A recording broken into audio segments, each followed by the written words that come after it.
Good morning. Morning.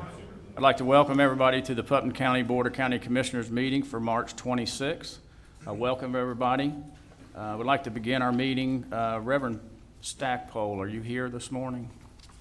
Okay, he's not here, and I really appreciate that. If I'd asked Pastor John Wesley from St. Paul's Episcopal Church to come forward to lead us in our invocation, and Commissioner Goddard will lead us in a pledge. So if everybody will please stand.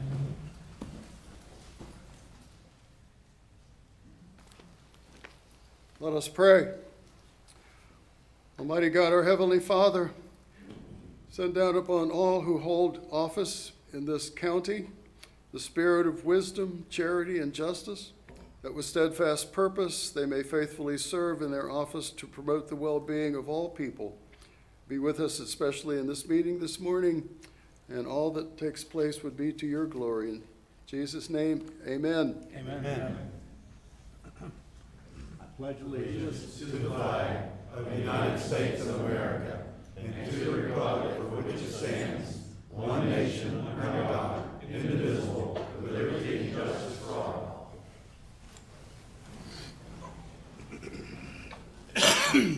Thank you, Pastor Wesley, and thank you, Commissioner Goddard. Gentlemen, in our agenda, we have no minutes to approve this meeting, so we'll move down to item number 2, which would be presentations. And I'd like to ask Rhonda Masters to come forward. It's a proclamation, dedication of Stanton Landing of the St. Paul's Episcopal Church. So Rhonda, if you'll come forward with, I believe you have some of the members of the church and some of the members of the Stanton family. I've asked Commissioner Turner to read this proclamation. Thank you, Mr. Chairman. Before I get started, I would just like to take the opportunity to thank the committee, the members of the church, and all the committees that came together to make this a trailhead.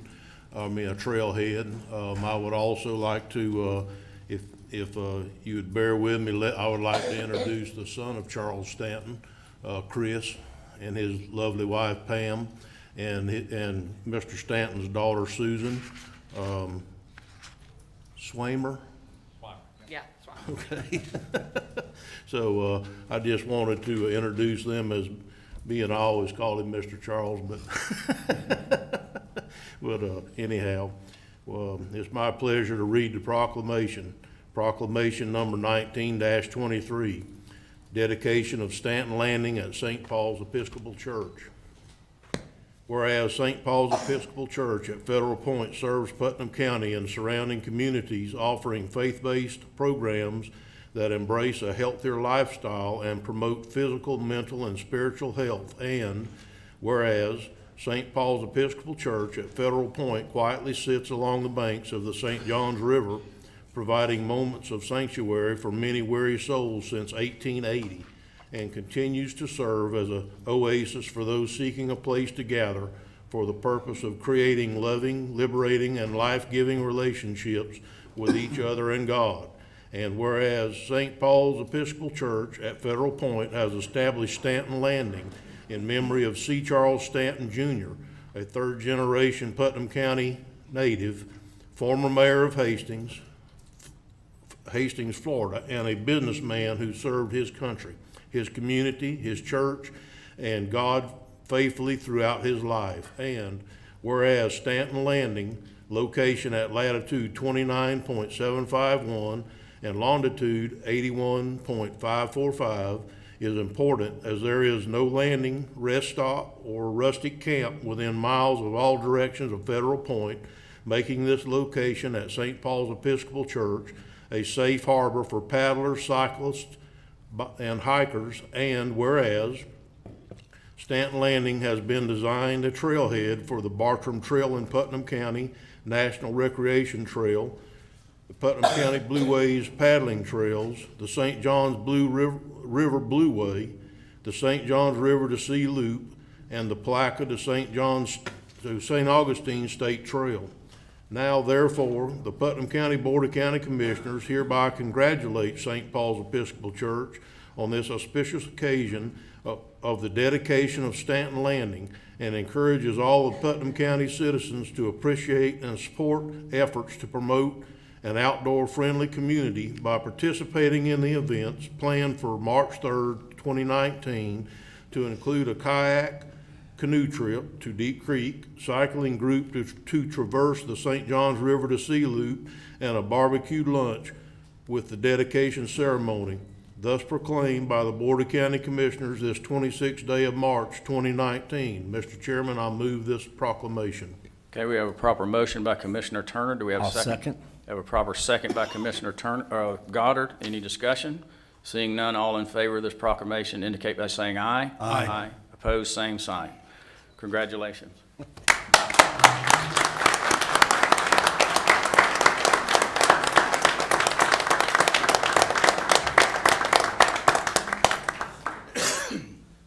Honorable and distinguished members of the Putnam County Board of Commissioners, on behalf of the people of St. Paul's Episcopal Church at Federal Point, I express our deep gratitude for the honor you are bestowing upon our efforts to make an enduring memorial to C. Charles Stanton, Jr., and to provide an environment that encourages enjoyment and appreciation of God's creation.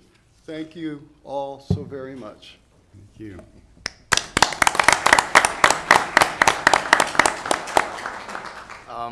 As the president of the Bartram Trail Society of Florida and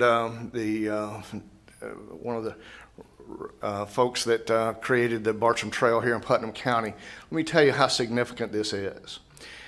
Stanton Landing will be the first trailhead designated on our National Recreation Trail. And by doing this, it has showed us that we need to do this up and down the river. So Stanton Landing will be the very first on the Bartram National Recreation Trail. Palatka will be the next one. Willaca will be the next one.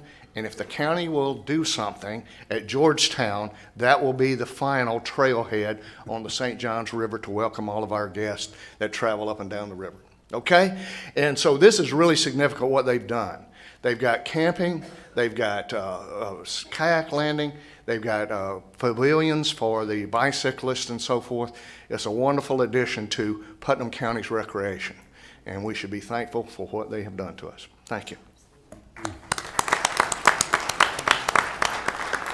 Rhonda, you want to say something about the event, or somebody wants to talk about the activities?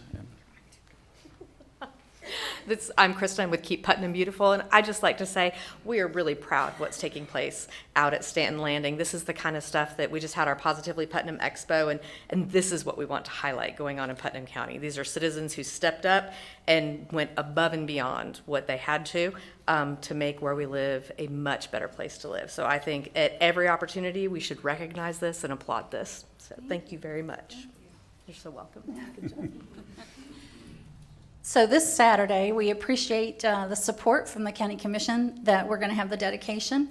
We actually have a couple of events in the morning. We have a bicycling event and a paddling event. So if you're interested, anyone's interested, see Sam or Linda Kreider. And then we will have the dedication will actually start at 11:30, followed by a barbecue lunch. You gentlemen are assisting in cooking, and along with the Stanton family. So come and enjoy it. We're going to have people there, like the Putnam County Historical Society will be there and actually giving people history of the area. So we've got a few things planned, and we're really excited about it. Would you like to say something?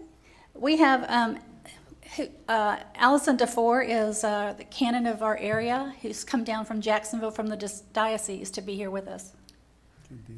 Good afternoon, or morning. My name's Allison DeFore. I'm here with the greetings of Bishop John Howard, who sends his best. The involvement of our diocese with this sort of thing goes back as long as the steamboats that used to ply between places like Mandarin, where Harriet Beecher Stowe was, and Fleming Island at St. Margaret's, where the Fleming family hung out, and all the way down here to Federal Point. So our legacy is deep. Also, coming from the Keys, where I've seen this kind of tourism, I can bring you one very strong recommendation and good news, which is that this is very, very good for the community. These kind of tourists will bring a lot of money. So this is good stuff. Mr. Chairman? Commissioner Harvey? Thank you, Mr. Chairman, for allowing me to speak. I want to talk about a personal thing that's happened years ago and how I came to know Bruce and Rhonda and the group out at Federal Point. My wife was a hospice volunteer manager, and their area hosted a group of young people who were dealing with loss of loved ones, young people. And that church opened their arms, and when I say opened, I mean a lot of work to take care of these children. I was in a tux with a boa and a feather hat and flip-flops and color, and it was all about the kids. And we planted trees out there on the property, and what they did is they put their hurts in a bag, and we buried them under those trees out there. And I look at this proclamation where it says moment of sanctuary for many weary souls. That church and that community touched a lot of lives those years, and it went on for many years. And never did the church ever say no. They always said yes, and they always went more and more, and what can we do more? So thank you for the Stantons for having the property there, and thank you for the church for opening it. And I continue to think that it'll be a sanctuary for weary souls as we go forward. Thank you, Mr. Chairman. Thank you, Commissioner Harvey, and it's very special for me to be part of this proclamation, especially with the Stanton family. My relationship really goes back with Mark, as I'm sure Commissioner Turner's does too, but getting to know Susan. But I knew Mr. Stanton also, and I could just describe him as a gentleman, is what he was. So we have a representative would any of y'all like to say a few things? Okay. Thank you all for this. This is very special. The church was very special to my dad. He loved that church. He loved this community. The Stanton family, we're 6 generations now, ties to Putnam County. Great-grandfather had the steel foundry on the river at the end of Madison Street. Many of us went to Aunt Lily or Miss Lily's kindergarten, which, that was at the old Stanton home. Judge Causey Green is a member of the Stanton family, was a longtime judge here in the county. Of course, Mark, my brother, has his business here. I ran the Shell station over where the Wendy's was, when I was a kid, running the Shell station. So we have deep ties to the community, and we're just happy to be able to give back and honor our dad with the Stanton Landing. So thank you very much. Thank you.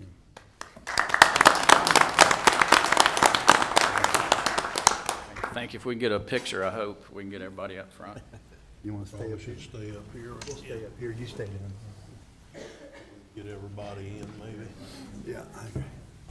Should we put that green suit in there?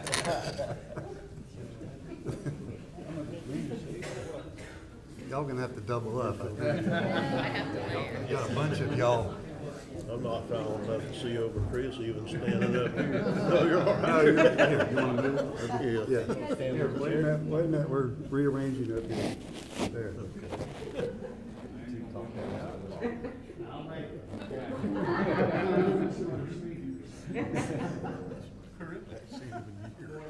You need to give him a shout out before. I'm gonna go say.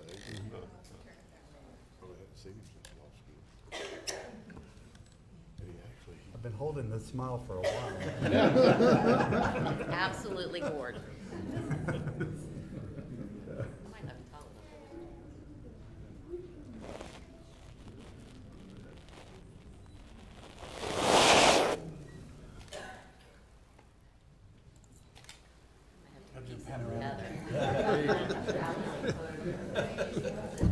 Thank you, sir.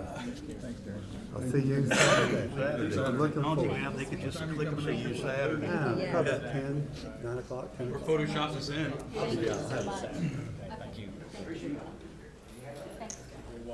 I might be this way. My wife and I kind of virtual. I'm not sure what that is. That's cool. Yeah.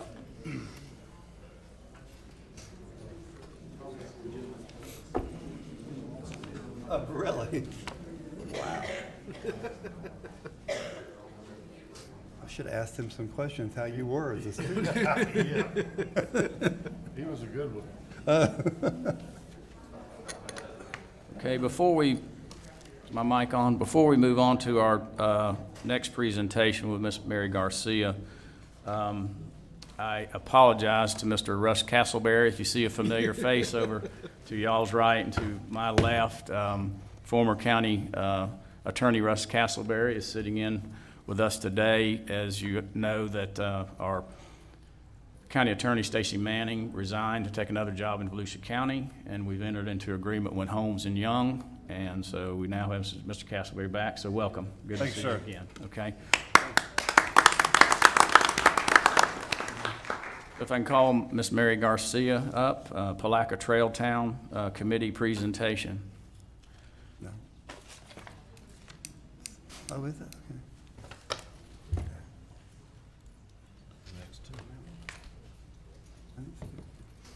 I didn't see that. I appreciate, the only explanation is that I actually made the appointment to put it on the calendar. So I've got with me Robbie Correa, who is the chief goddess of Trail Town for Palatka, Craig McLean, and I've got Linda Kreider with us today. This team has been working together to, I'm going to actually let them explain what we're here for today. Thank you. Robbie Correa. Trail Town. What is a trail town? That's what you're all wondering, I'm sure. Palatka was designated the 6th Florida trail town in January. A trail town is a city or town located close to trails, and Palatka is the perfect choice, being a trail hub for kayaking, cycling, as we know, and hiking. And so with that, we're excited to be a Florida trail town. It also is an economic driver. Data shows that people that visit spend 4 times as much as the locals, and those that stay overnight spend 2 times as much as those folks that come during the day. So we're really excited about the possibilities for Palatka and Putnam County. And as a part of that, we're going to celebrate our designation as a trail town on Friday, April 5th at the St. John's River Center from 5:30 to 7:30, light hors d'oeuvres and some little information sharing, and we certainly all hope as many of you can be there as possible. Let Craig come next. Good morning, Commissioners. Craig McLean, the Vice Chairman of your Waterways and Trails Committee. Just wanted to follow that up with on the following morning after the Trail Town celebration, we're going to be opening the trail section from Hastings to Spuds. It's about a 4-mile section. It's an important connection for our trail system in Palatka and Putnam County. So at 9 o'clock, the ceremony will start. I just want to extend an invitation to all that are here, commissioners as well. There will be as well bike ride leaving Palatka at 8 o'clock. There will be a sponsored bike ride by the Bike Florida organization, one of our sponsoring organizations, at 9:45 in Hastings. Just a couple things that are on the calendar looking ahead. We are working towards pulling off a workshop for trail economics and maintenance. We're in the planning stages of that, so stay tuned for that. Another item we'll be working on is the extension of the trail in Hastings now makes a 53-mile contiguous trail that is part of the 101-mile rail trail corridor from Lake City to St. Augustine. That 53 miles is currently hindered by a 2.5-mile gap in Palatka. So shortly we'll be starting an initiative to see if we can expedite that work to get that gap closed.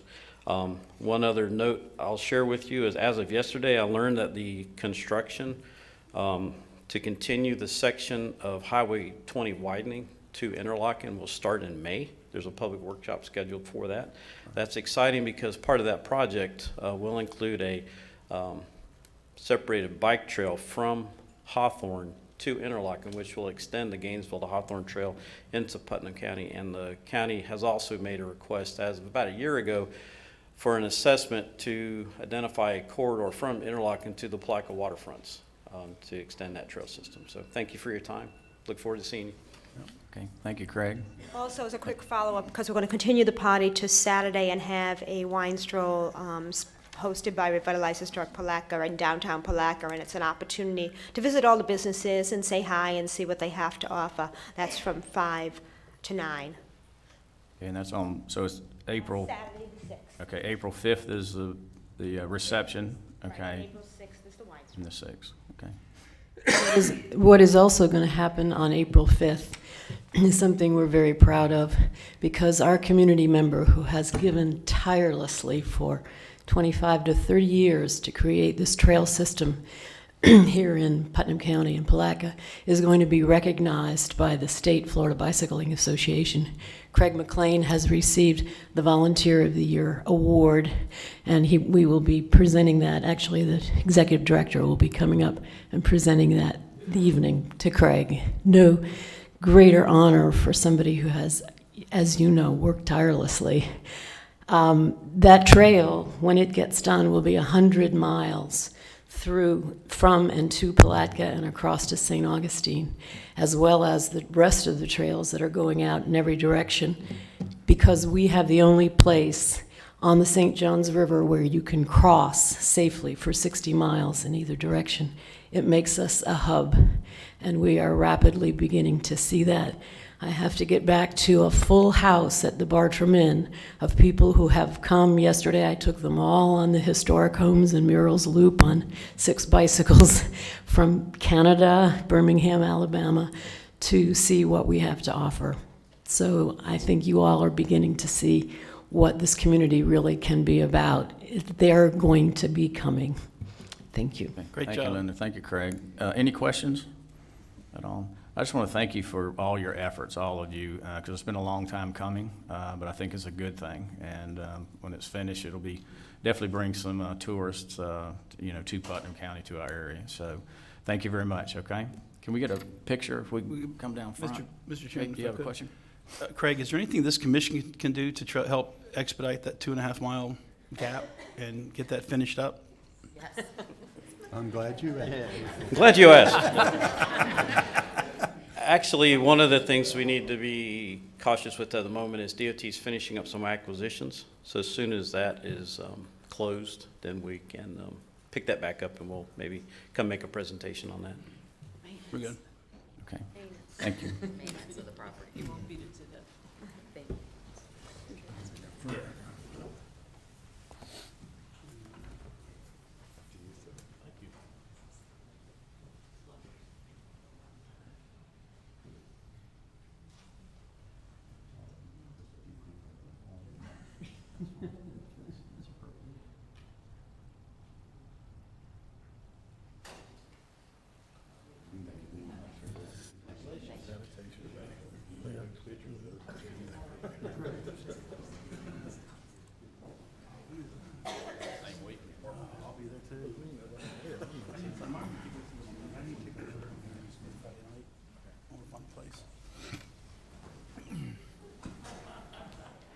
Susan's all alone. You're all alone. Okay, our next presentation, Students Working Against Tobacco, SWAT, Ms. Mary Garcia. Hi. You can go ahead and hand those out, guys, if you want to. We're so happy to be back. One of the things that we want to do is, one, highlight our students that are working against tobacco, and number two, come share some of the work that they've been doing and how you can help us achieve that as well. So David, as you see, is back helping us. We're glad he's could come out of retirement to come join us. This is our first presentation without him, so clearly we can't do it. We're glad you could be with us today. So I want to introduce Jenny Ramos, who took David's position as our tobacco program manager, and she will introduce our student today. Good morning. Good morning. I'm Jenny Ramos. I actually took Dave's position, trying to fill in his shoes, but but we're really glad to have him with us and support our initiatives. So I'd like to introduce Neelam Patel. She's an 11th grade student from QI Roberts, and she's in the Cambridge program. Neelam has been involved in Students Working Against Tobacco, SWAT, for 5 years now. Being the first club that she joined, her passion for educating her peers on big tobacco's tactics and harms has only grown. From statewide meetings to community outreaches and presentations like this, Neelam has shined in our county, and she's a role model. SWAT and QI Roberts and in other schools in our county have been working really hard and diligently on tobacco initiatives regarding youth access to tobacco and tobacco tactics in our county and how they're exposed, like through advertisement and retailers, and also in our environments. So Neelam's going to present today a speech that her and her other SWAT youth have came up on tobacco environments and how it affects animals and us. Thank you. Hi. Good morning. So, smoking, a major part of our economy, available in gas station, convenience stores, and any retail environment. Cigarettes, both traditional electronics, are used in various places such as parking lots, parks, playground, and near our waterway and camping grounds. The smell of smoking lingers in entryways to our stores and benches of our favorite parks in the outdoors event of a beautiful day. Whether it is the promotion of cigarettes on a store window or breathing in secondhand smoke, we are exposed to it. Smoking is in many aspects of today's society and affects more than just us youth. Cigarette waste can exhale toxic chemicals into the environment and can be carried through drains into our rivers. Also, the most littered item in the country, cigarettes clutter and pollute our soil and waterway and put our animals in danger. Studies show that nicotine, metals, and residues from pesticide seeps through cigarette butts into our aquatic ecosystem, becoming acutely toxic to fish and microorganisms. In addition, cigarette filters tossed on street and beaches do not biodegrade. In response to the growing concern of tobacco waste on the environment, nearly 1,500 cities across the United States has banned smoking in parks. Help us put a stop to the cultural norms and environment damage that occurs due to cigarette use, and help make Putnam County a tobacco-free for all. Thank you. Thank you.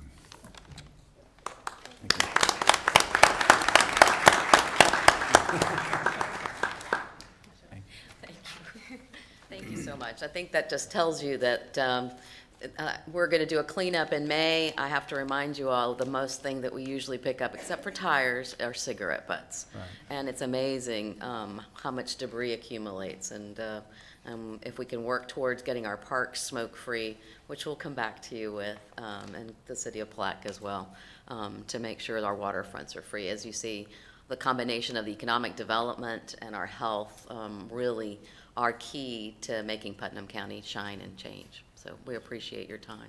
And can I get them to get a picture with you? Thank you, Mary. I have a question, Mary. Sir. On the SWAT, are each high school or each middle school, how many SWAT groups are there throughout the county? Do you I'm going to know? let Jenny answer that. They're growing. It's changes because, as you know, each time a school year and kids graduate, the team fluctuates. But we try to have teams in each quadrant of the county. So I'm going to let you go through. Thank you. So right now we've got a few really strong SWAT groups, but our goal is to get SWAT in every middle school and every high school in our county. I think it's really important. We've definitely have the interest. We've done tons of SWAT recruitments. We're doing it now at the fairgrounds this whole week. And every time we do outreach, every time we get out to the schools or the community, we get tons of interest in tobacco-related issues. So that's our goal, is to make sure we get it in every school in our county.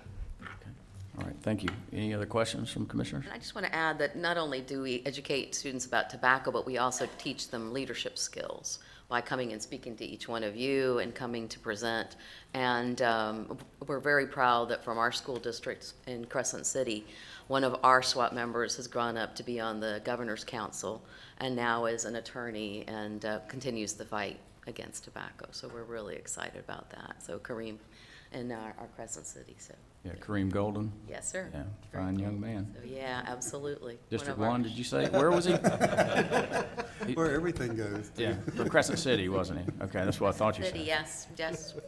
But we do take our students as advocates for state meetings, and that it gives them incredible leadership skills, abilities as well. So it's not just advocacy, it's also leadership skills.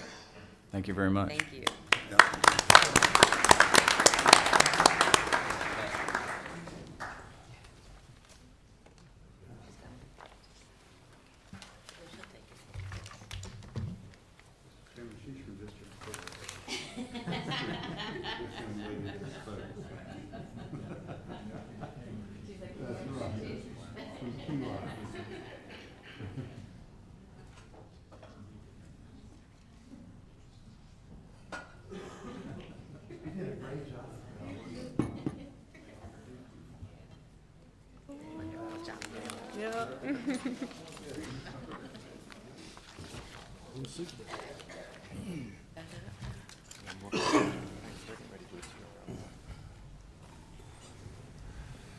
Okay, next, item D.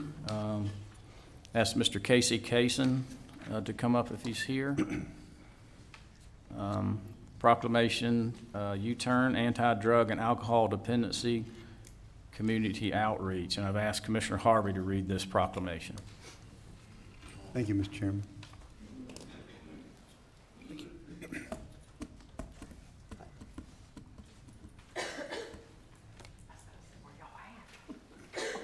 Thank you, sir.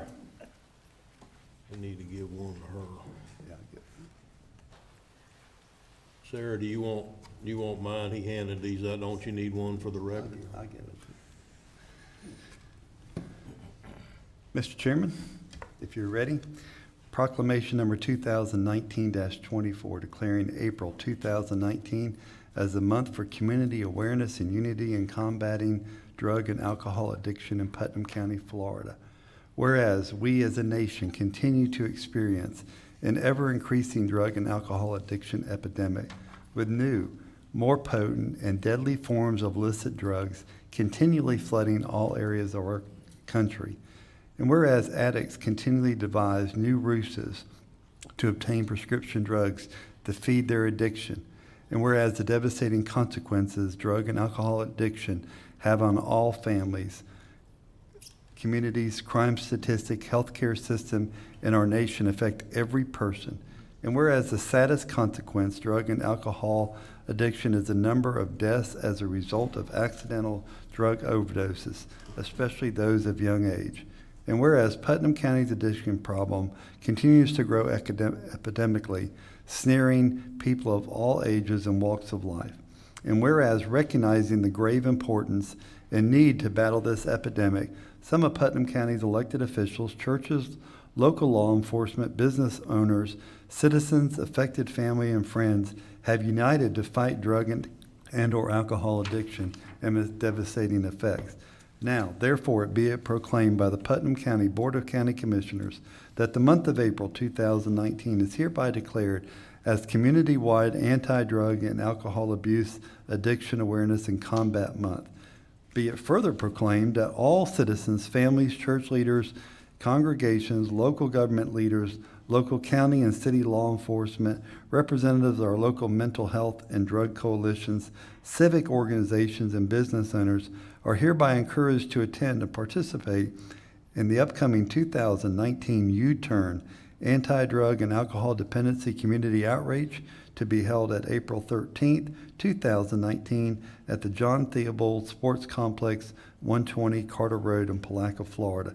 Done, ordered, and adopted this 26th day of March 2019. Mr. Chairman, I move approval of this proclamation. Second. Second.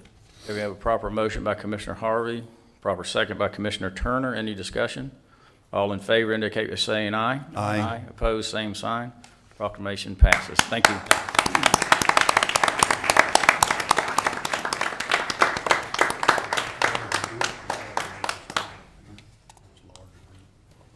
Thank you, Commissioners, and good morning. Good morning. Good morning. My name is Casey Kaysen, and I'm the president of U-Turn Community Outreach Incorporated. We're here today for the proclamation declaring April 2019 as a month for community awareness and unity in combating drug and alcohol addiction in Putnam County, Florida. With me today is, starting over here, we have Bob and Donna Mangum from Southside Baptist Church. And they're representing U-Turn today with 2013 and 2017 U-Turn shirts. We have Kim Hughes here with a 2018 U-Turn shirt. And then we have our pastor, Sean Thomas, with us this morning. Our U-Turn treasurer, Greg Harvey, also from Southside Baptist. My wife, Lynette, and our former secretary, Miss Linda Arnold from Southside, and her daughter, Angie Giddens, who is the current secretary at Southside. And then, of course, we have my fellow deacon and brother Craig McLean with us this morning. Every year In the spring, we hold an annual event known as the U-Turn event. This year's event will be held April 13th, 2019 at the John Theobald Sports Complex on 120 Carter Road in Palatka from 11 a.m. to 4 p.m. U-Turn is an anti-drug and alcohol addiction community outreach. We call it a fun day about a serious matter. U-Turn Community Outreach addresses drug and alcohol prevention, awareness, offers referrals and help, and most of all, hope for those in need. There will be kids' activities, education and information, dramas and testimonies, live music, speakers, free food, numerous door prizes, and a fun day for the whole family. The entire event is all free to all who attend. All proceeds beyond the cost of the event go towards helping people in our community get freed from the bondage of drug and alcohol addiction by making it possible for them to go through a Christian recovery program. This is only possible by the generous giving of corporations, churches, businesses, and civic groups and individuals in our community just like you. We have a great lineup this year. We've got Teen Challenge groups coming from Jacksonville, Sanford, and Davie, Florida. Our local Hope Builders Celebrate Recovery group, headed up by Jeremy and Melissa Ray, will be there. We have a band coming from Pigeon Forge, Tennessee, and our special guest speaker will be Jeremy Cups, Executive Director of Teen Challenge Central Florida Men's Center. This year we have a very special element being added to the event. U-Turn is adding a memory wall to remember those who have lost their lives due to drug or alcohol addiction. This new addition is being headed up by Edie Wilson. If you have a loved one that you would like to be remembered, let me know, and I will get you in touch with her and get you her contact information. This is going to be a very special addition, and we want to remember these people and put faces on the problems that still exist in our community. These are not people from somewhere else. These are our family, friends, co-workers, and neighbors. We are thankful to Edie for taking on this project. It takes a lot to put on this event, and the goal of U-Turn all along has been to help local people who were ready to make a U-turn in their life by turning away from their addiction. I am happy to report that we've been able to do that since 2015. U-Turn has helped many people get into programs since that time. We recently attended a graduation ceremony for a young man who successfully completed the program. He will be a co-MC along with my daughter Shanna, who is also a 2012 Teen Challenge graduate at this year's event.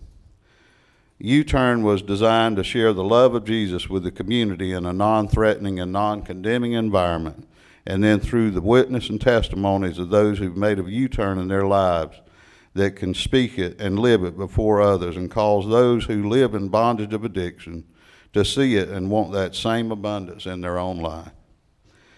In fact, the U-Turn foundational verse, 2 Corinthians 5:17 states, "Therefore, if any man be in Christ, he is a new creature.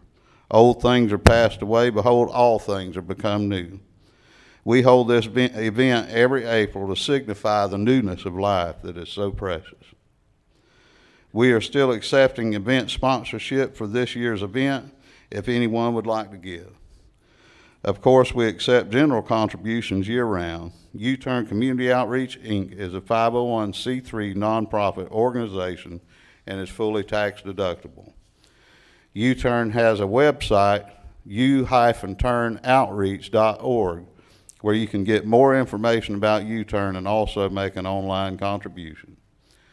Lastly, I want to thank all of you, the Board of County Commissioners, for not just your support, but also the kindness that we've been shown since we started in 2011.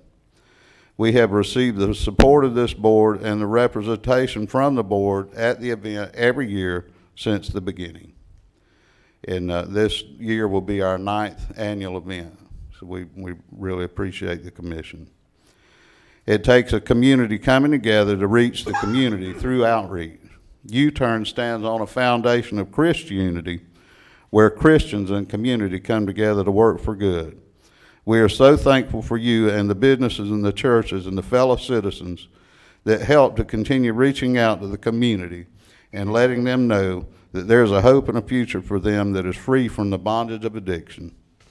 Our goal is to see hopeless drug addicts turned into drugless hope addicts. Everyone benefits when someone who is headed down a path of destruction makes a U-turn in their life. On behalf of U-Turn and all that stand with me, we want to thank you. May God bless you all. Thank you. Thank you.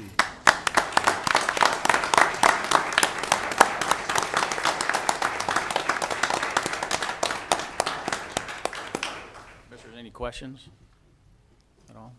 Okay. I have a comment. Mr. Ross? I serve on the Public Safety Committee, and one thing that we focus a lot on is intervention before people get into the criminal justice system. A lot of it revolves around drug dependency issues. I would encourage you to maybe come to some of these meetings. I think you have a lot of input. And one of the things that I'm advocating for personally as a commissioner is having a facility within our county, because one thing we don't have here at all is any kind of treatment facility, inpatient treatment facility. And we have to send our folks out of county for treatment. If there's any opportunity for you to start attending these meetings, sure would be great. Yes, sir. You know, it's been a process in the making. We actually had, just last year, we had a young man that had been through the drug court, and that just wasn't working for him, and hasn't for a lot of people. But he was in the county jail out here, you know, looking at some prison time and all that, and we were able to work it out with the Judge Boatwright and some others, and help this man get into a Teen Challenge program, and you know, and that was such a blessing that we're able to start having some cohesion now with the judicial system and different things to help people, you know, in a lasting way. So, thanks very much. Thank you. Thank you so much for what y'all do for our community with such a serious issue. And thank you so much, everybody. So, okay, I'd love to get a picture with everybody if we could.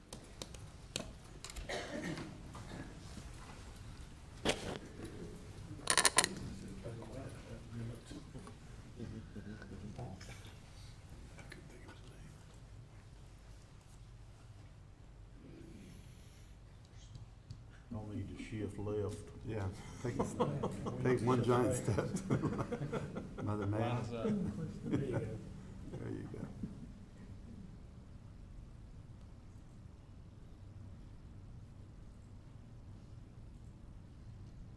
It wasn't level, was it? You know so. Thank you, young man. Oh, quite the critical photographer. How are you? I'm doing well. I'm very good, Kate. Good to see you. Thank you.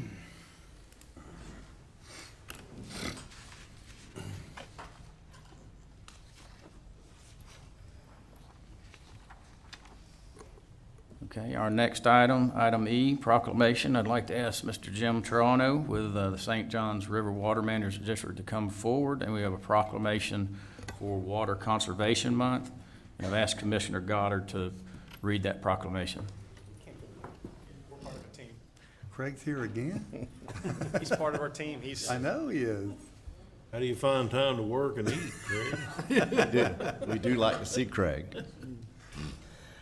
Okay, this is Putnam County Proclamation number 2019-22, Water Conservation Month. Whereas water is a basic and essential need of every living creature, and whereas the state of Florida water management districts and Putnam County are working together to increase awareness about the importance of water conservation, and whereas Putnam County and the state of Florida has designated April, typically a dry month, when water demands are most acute.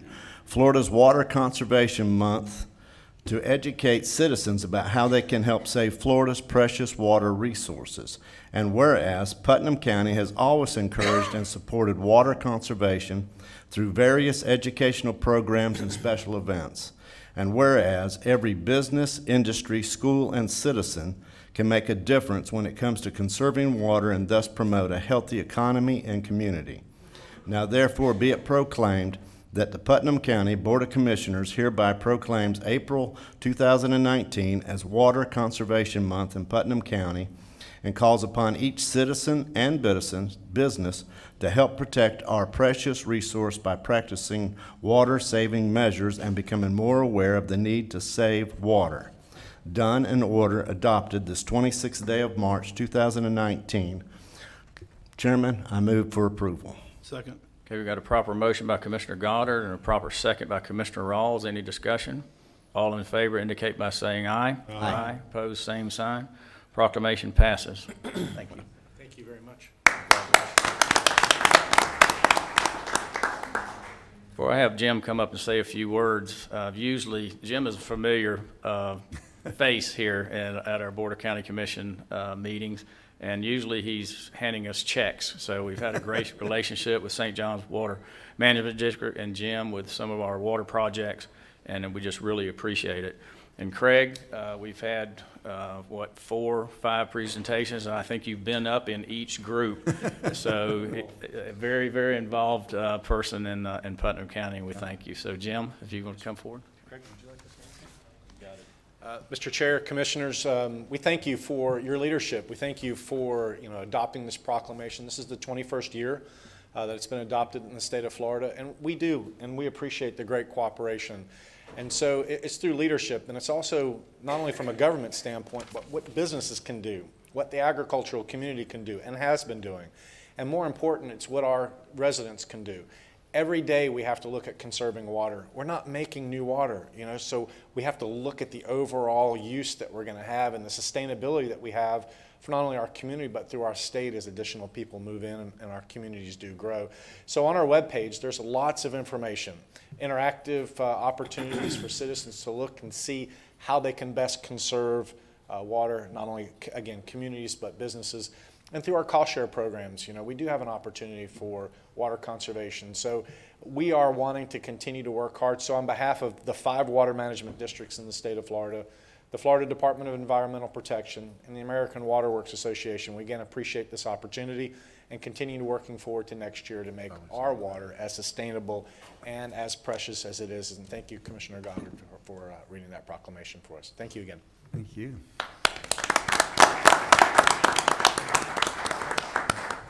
Any questions or comments? No? Okay. I have one comment. Commissioner Rawls? You guys started the Water Star compliance program back in 7 or 8.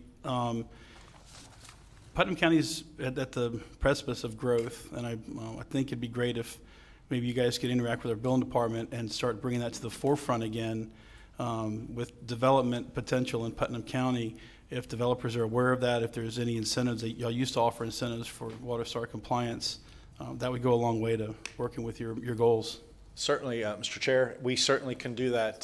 Deidre Irwin is our lead conservation. I believe you may know her, Commissioner. And so we'll certainly put her in contact and to push forward those programs that she's working with currently. Absolutely. Good call. Thank you.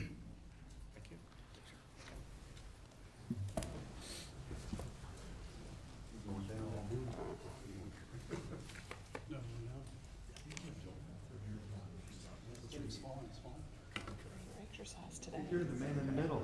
Yeah, yeah. Over here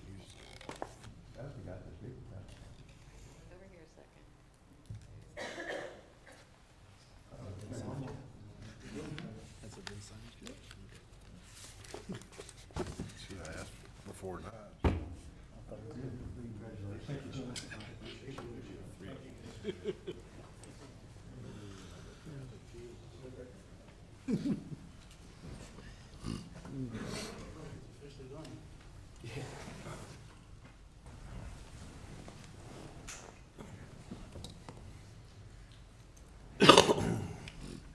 Okay, next item on the agenda, item F. I can ask Ms. Stella Brown to come forward for recognition. Stella is the interim library director. We have a recognition of Mr. Mac Willis.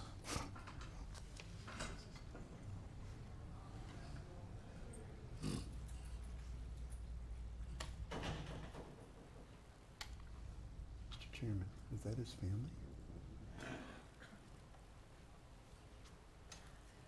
If the rest of y'all want to come up, if your family or just friends or co-workers, co-volunteers, you come forward.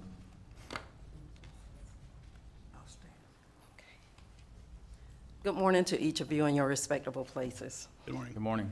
Today, I want to recognize one of our youngest volunteers that has basically volunteered nearly 2 decades.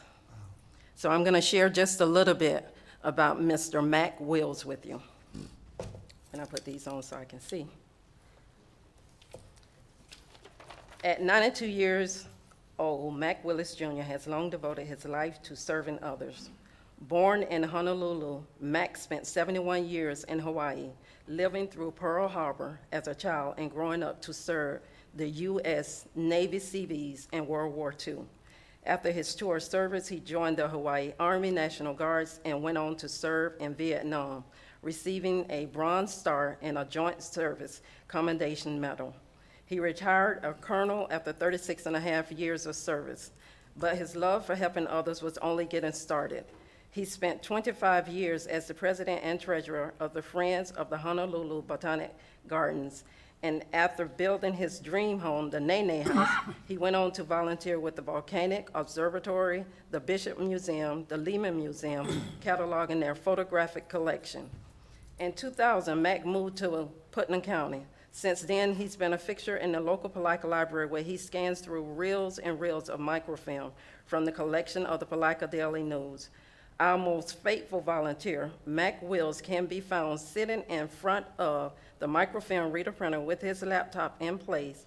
He records deaths, births, and special events into a growing database collection aimed at making access to genealogical and historical information easier for all, every Monday, Wednesday, and Friday. His newspaper microfilm project covers every newspaper in Palaika from 1884 to 1968. And is still a work in progress today after almost 20 years of research. Since coming to Putnam County, Mac has inventoried all of the cemeteries in St. Johns and Putnam counties. First on foot as he walked through the grounds and crafted burial registers by hand, and later with computer as he entered the data into his collection. He filled in missing graves and gaps in information for over 20,000 St. Johns and Putnam County entries on Find a Grave, the online database and cemeteries across the county. And today, I want to recognize Mr. Mac. Mr. Mac is a fixture in the Palaika Library. So when he doesn't show up on Mondays or Wednesdays, we kind of want to get in touch with Tori to find out what's going on. And this is Mr. and Mrs. Rayfield. This is his daughter, and that's his son-in-law. But very, very faithful. And he'll come in and he'll say, well, where you been all day? Mind you, he's only been there 5 minutes. But he's just a joy. He's a joy. And one thing about Mr. Mac is he can put a smile on your face even when you think you're having a bad day, because he shared some of his personal information with me. He showed me his Nene house, which was a gorgeous home that he actually designed himself and had built. So he has a lot more information I could share with you, but I know I only have 3 minutes, so I'm not going to go beyond that. But today I just want to recognize him by presenting this certificate to him.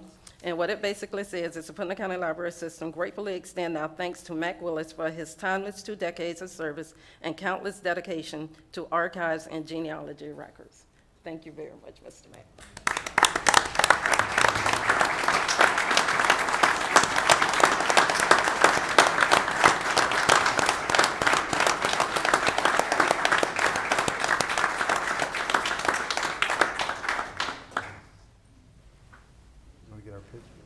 Yes, Ms. Stella, would he like to make any comments at all? No? Mr. Mack, we want to get a picture with you, so Don't run off. don't run off. And just like to say, I'm sure I can speak for all the commissioners. Thank you so much for your service to our country, and thank you for your service to our county, and we really appreciate it.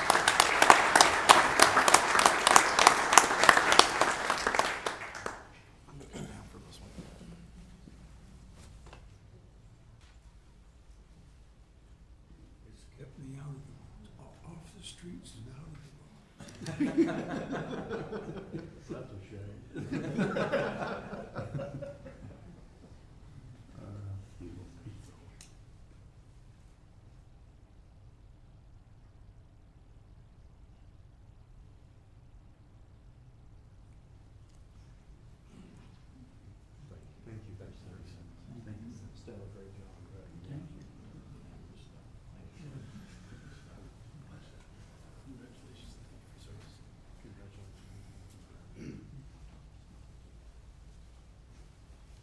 Give me one more hand.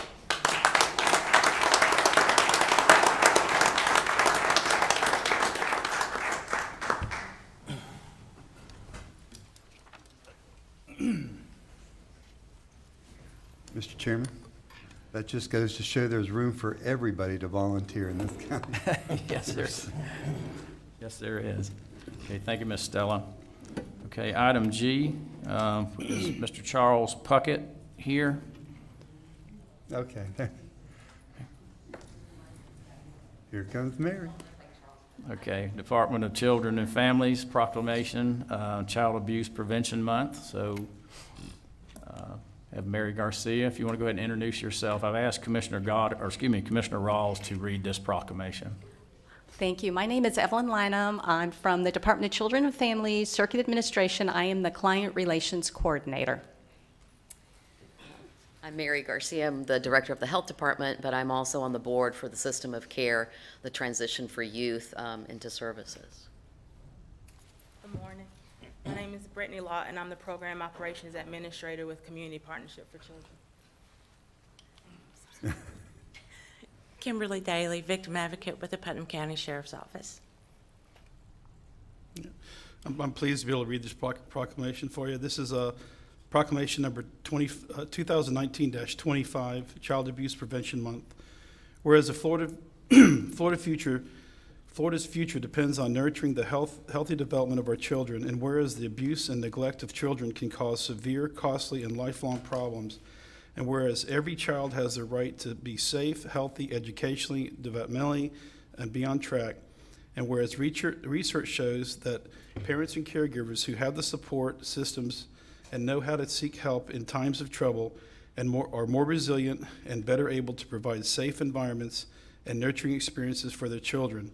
And whereas individuals, businesses, schools, faith-based and community organizations must make children a top priority and take action to support the physical, social, emotional, and educational development and competency of all children. And whereas the blue and silver pinwheel stands as a symbol for the health and happiness of all children, and whereas during the month of April, Prevent Child Abuse Florida, in collaboration with the Governor's Office of Adoption, the Child Protection and Department of Children and Family Services, and the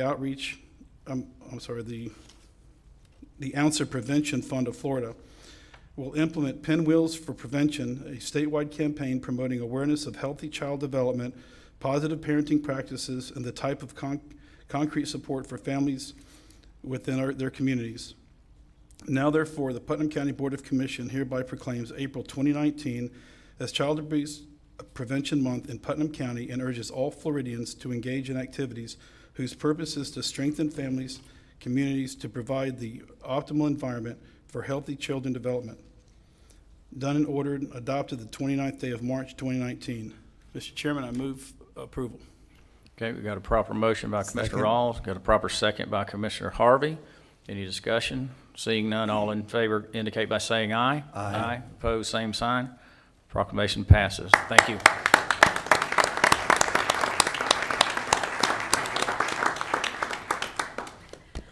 Thank you very much. And I do want to thank you all very much for supporting us, Commissioner Rawls and Commissioner Harvey, especially with our safety team that we have going on. And thank you for inviting U-Turn. That's exactly what we need. I just want to let you know and invite you all on April 11th from 5 to 7 at the Riverfront. We are having a pinwheel prevention block party. We are going to have our semi-truck there. We're going to have activities for children. And just to let you know, we're kind of changing that. We want to make it positive. We want to make it family-oriented. So we're going to have a lot of activities, a lot of demonstrations, and a lot of things for families to engage with their children, because we know with healthy families, we are going to have healthy children. And that is really what our goal is at this point. And we could not do it without the support of all you commissioners. You have been amazing. And of course, our community behind us. We have a lot of great partners that work with us. And thank you so much. And we hope to see you there, because we got a lot of stuff going on. Real quick, is that April 11th is a Thursday, correct? Okay. It's a Thursday, it's in the afternoon. In the evening. You won't. You know what? You can't miss us, because we're going to have a giant semi-truck with a bunch of pinwheels. And we also have, we have the Sheriff's Department going to be there. We also have St. John's Auto Body. They're going to show the kids how to work a tow truck. We've got Pax Karate doing demonstrations. So we have a lot of stuff. I'm going to be helping children make fishing poles. So, right? What do you need for that? You know what? I'm glad you asked that. We're looking for anybody who has cane fishing poles. I've got 3 bundles of these. I do. You got them. Thank you. Yeah, thank you. We're given to the church. So we got them. Okay, thank you so much. Yes, we're going to teach them how to I was fish. wondering what I was going to do with these things. Thank you. They're the pie. Exactly. Yes. Anybody else want to say anything? Okay. Any other questions, comments? Mr. Chairman, may I say, you know, we were talking about Craig, but look at Mary standing here. I know. Mary comes up here, Very tall. and look at everyone here. They're all busy in this community, making this Putnam County a better place to live. And I just, Kim, even Saturday, you're out here working your butt off to feed all the people that we fed. And it's just amazing to see the activity to make Putnam County better. So thank you all very much. Thank you, Mr. Chairman.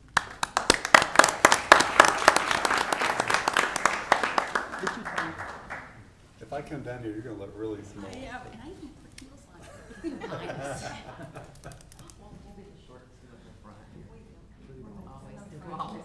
Stand by Kim.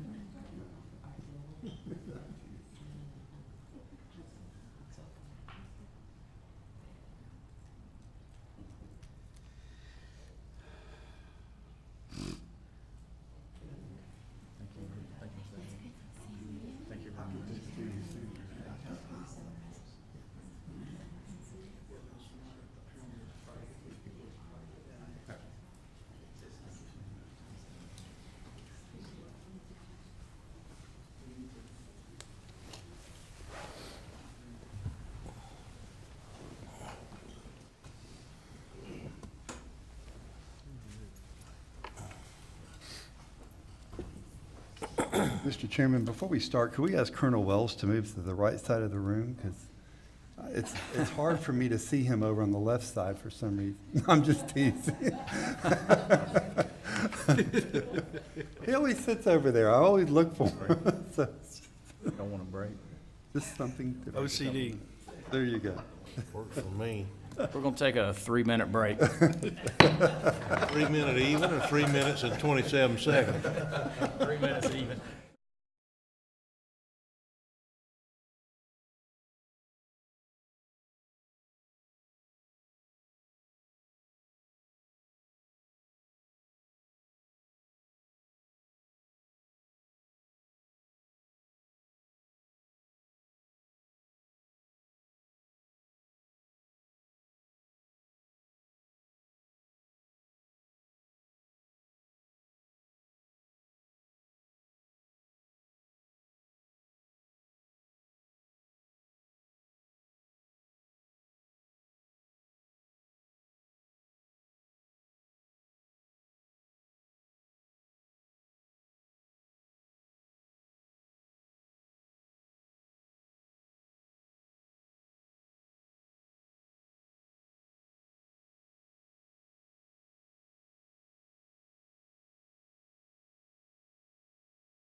If everybody will take a seat, we'll start in about 30 seconds.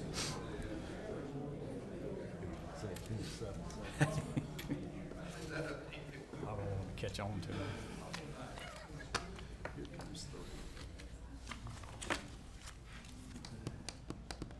it.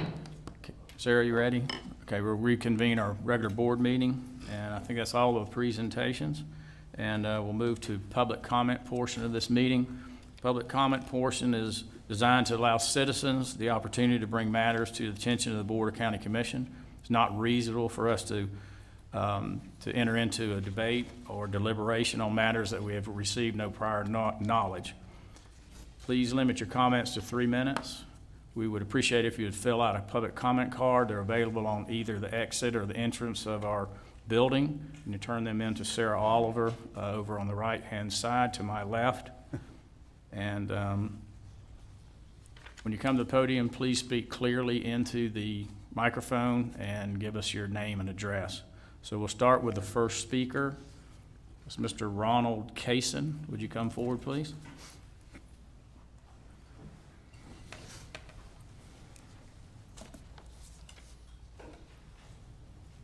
Good morning. Good morning.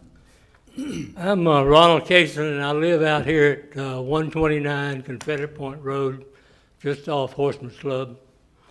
I'm 78 years old. I've lived in Palatka about 70 of those years, and this is my hometown. I tell my Georgia friends I was above average because by the time I was 6 weeks old, I was smart enough to move to Florida. But I have a couple of comments and a couple of questions this morning. The first one, positive. It was good to read in the paper that there's been contracts in the works to resurface St. John's Avenue from, I think, Highway 19 out to Ziegler Drive. And I too, like Rusty Starr, have counted the imperfections in that road, and there's 19 of them that will send you to the chiropractor if you're not careful. The second thing, I see in the paper a good bit of comment about big trucks on Krill Avenue. And I did some investigation recently. I don't know if big trucks use GPS or road signs. I suspect that many of them rely on road signs. But when you come in Highway 20 from Gainesville, the first sign you see that says anything about truck routes or turn left or whatever is there at Moody Road, which is just one city block before Highway 19. Now, I went out to Francis yesterday, and there's about 6 bicycle signs.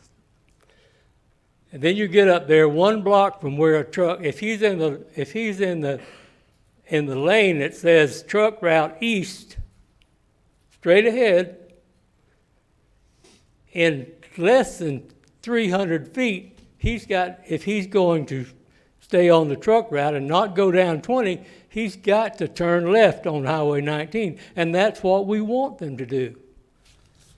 But somebody needs to investigate that. Those signs need to be somewhere out around Francis or somewhere in that area to give them time to get in the right lane and know that they've got to make a turn if they don't want to go through downtown Palatka with an 18-wheeler. And that's part of the problem. Number 3 is I want to complain about the condition of the road of Krill Avenue on in through Palatka and ask the question, is there a plan to do something with that? Now, I don't need an answer today, but somebody needs to address that. Number 4, you have an emergency out here with the intersection of Moody Road and St. John's Avenue right in front of Carl Flagg's church. The pavement is giving way there.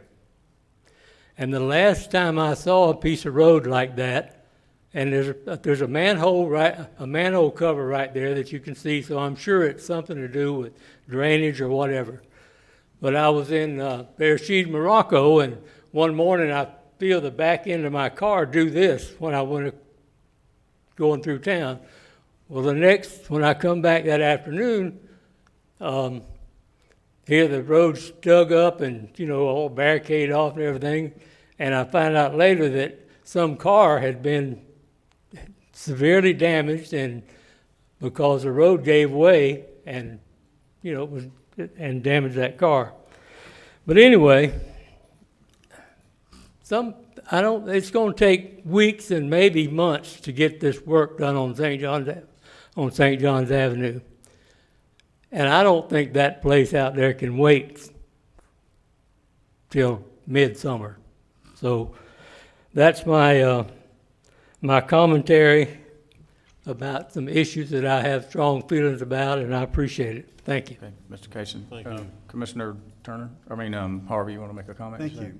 Mr. Kaysen, it's kind of funny that you stand up here today, and I was out front Saturday at Farm Share with Representative Payne. I would encourage you to call Representative Payne's office. He has some ideas, and he's pushing them with the rerouting of the trucks on 19 and contacting GPS, but I'm not going to put words in his mouth. Contact Representative Payne, because he sat right out there Saturday and told me he had a plan to solve some of that problem. So do that also, okay, sir? I can do that, but I'm sure that he would be more attentive to comments from this body than he would from me. Yeah, he wants to hear I from know you. him, Yeah. just, vaguely, but I'll try to do that. Thank you, sir. Commissioner Yes. Rawls? The intersection that you're referring to, I believe the utilities are in the ground there belong to the city of Palatka. I'm not sure that that's going to be addressed right now. So you might want to bring the issue up with the city of Palatka. There's a lift station there, and I believe the manhole you're talking about is from that lift station. And am I correct in saying that the city's going to be doing utility work out there in the next couple of years? I went to City Hall about 2 months ago and brought this up, and they, told me it was the county's responsibility, so. Well. But I wasn't surprised to hear that either. Okay. Commissioner Goddard? Yeah, what I was going to address is those several areas that you spoke are in the city. They actually are the city's property. But we are working, the county is working with the city and is working with the Department of Transportation. We're trying to work all that together to get it done. It's there. We can't make them do it, but we are helping them to get this done. Well, there's an emergency out there at Moody Road and St. John's Avenue as we speak. Yes, there is. Okay, thank you. I agree. Thanks, sir. Anybody else? Okay, thank you. Commissioner Harvey? Mr. Kaysen, the gentleman back there in the red shirt, see that? He's our Public Works Director. He can talk to you about that Moody and St. John's Avenue. We've been working on that for a long time. So go see Mr. Press Okay, Tompkins. I will. One last comment. My blood pressure went up this morning when I drove in the parking lot.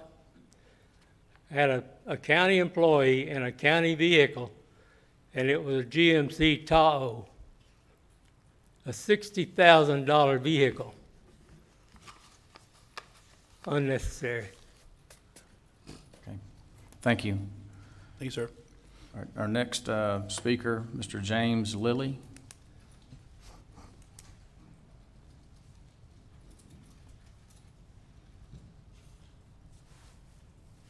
If you would give us your name and your address, and we'd try to limit it to around 3 minutes. Okay, sir. My name is James Lilly. I'm at 728 Call Farms Road in Flore Home, and it's good to be here before you this morning, gentlemen. My concern, I just was informed yesterday concerning this, and I'll just read this little statement to keep it in 3 minutes here. The contractor that's Aquatic Control Group, who's cleaning out the drainage canals in the area of Flore Home and 16 miles of it, is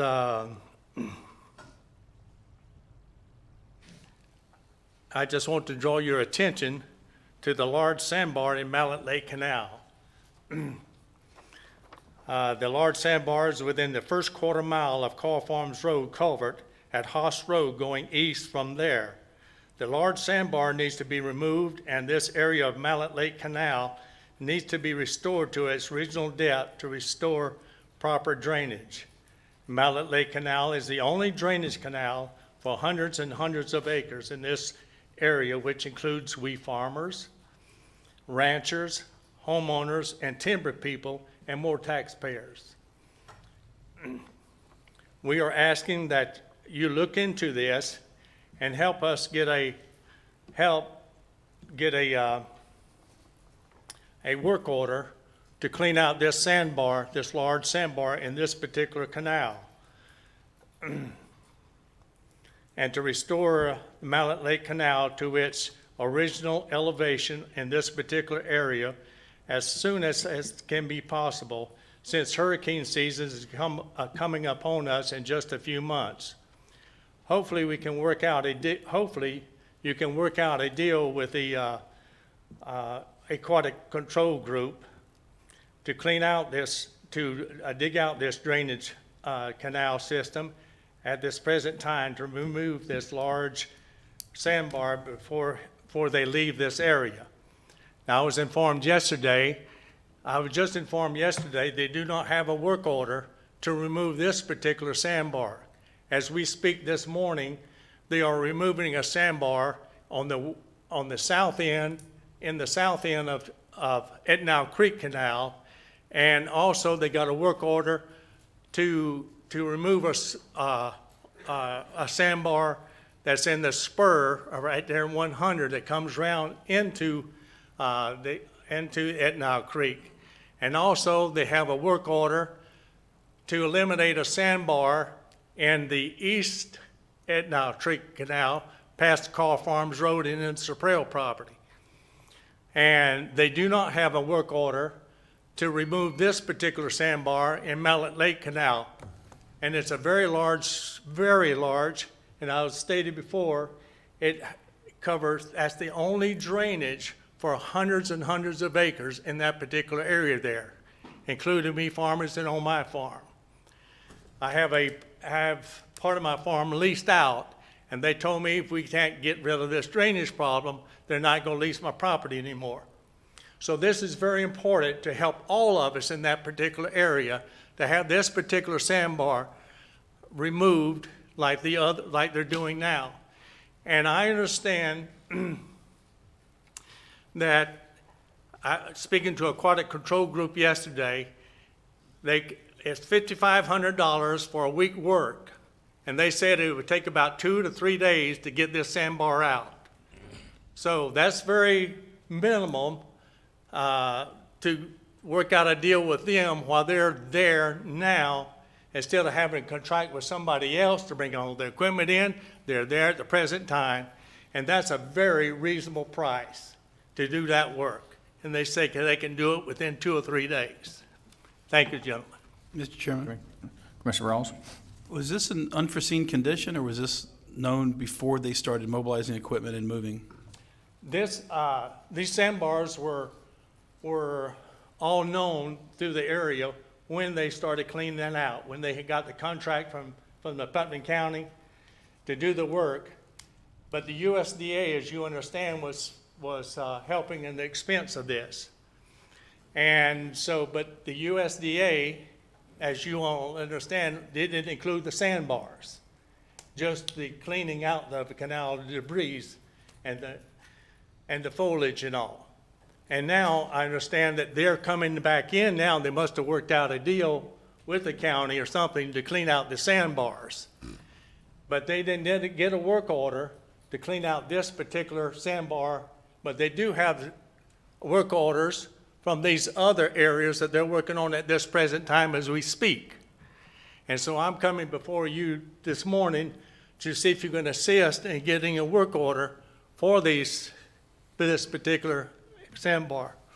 I have one more question. Can anybody tell me how long they'll be mobilized in the efforts to remove the sandbars? Because if we were to bring this up at a workshop, it's going to be weeks from now. And if they're demobilized and moving south, or east, that's going to cost more money. Press, can you answer that, or? That's what I was gonna ask. Ask Could you you just- get Press to come up? Yeah, Press, you 'Cause I just don't come know up that and, it's entirely accurate what's been said. here this morning. Aquatics, they told me they'll be here in this area about 2 more weeks to finish this up.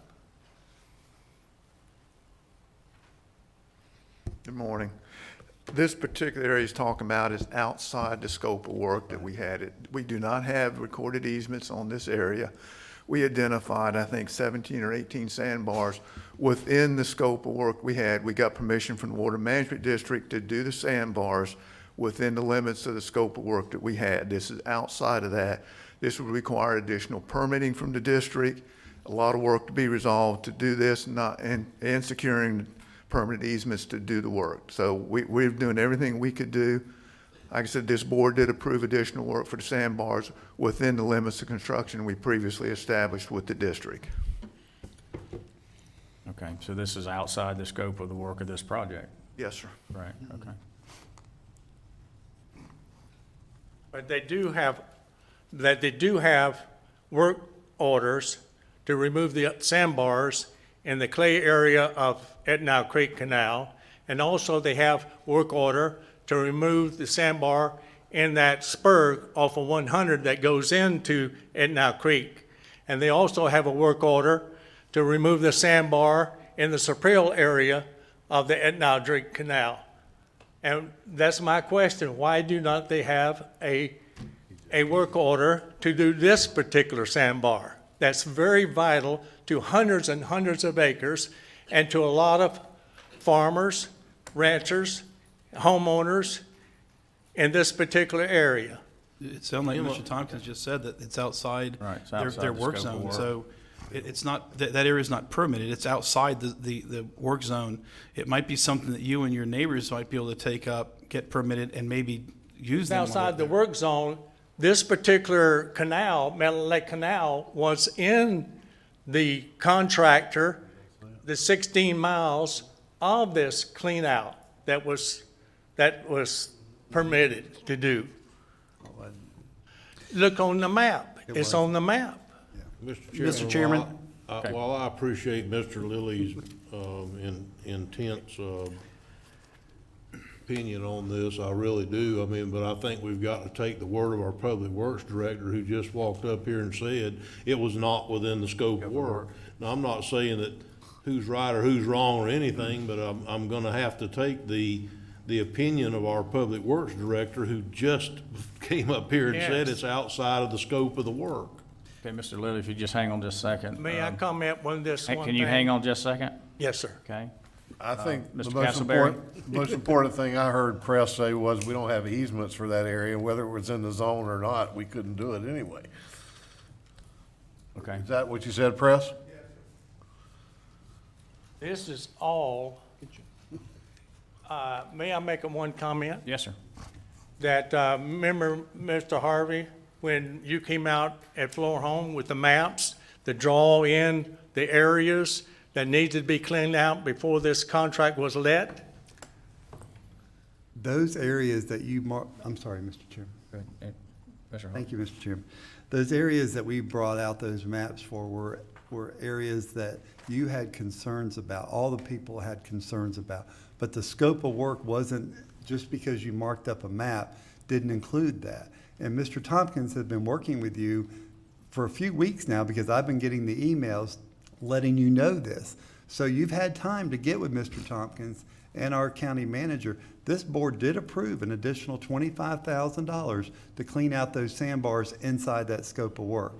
That did happen, and everybody knew that. You had town hall meetings about that. You've had time to get with him. I suggest if you want to get that done, you might want to hurry up and have that conversation today.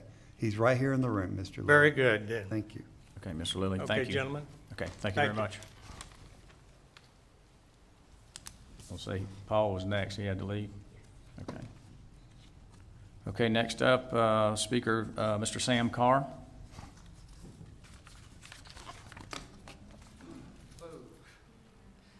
Sam Carr, 108 Riverside Drive, Satsuma, or beacon number 13. I come to you today as the newly designated president of the Bartram Trail Society of Florida. It's a new name.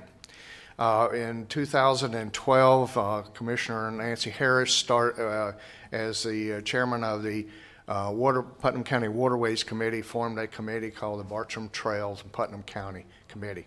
And that committee was the one that she put me at the head of it. And, 4 years later, we wound up as a National Recreation Trail. So that all happened as a committee underneath the Putnam County Waterways Committee. That committee stayed together and has operated actually in cooperation with the Putnam Blueways and Trails. And that way we were able to accept grants and these kind of things to help support the National Recreation Trail, which was designated in June of 2016. Since then, we have decided that it's time for us to splinter off to being a county committee. And so we have formed our own 501c3, and the name of that is the it's the Bartram Trail Society of Florida. So we have expanded our sphere of influence to the whole region that Bartram traveled here in the state of Florida. So we will continue to be the stewards of the Bartram Trail and the Bartram Trail and Putnam County National Recreation Trail. That is part of our bylaws. So we will continue to that.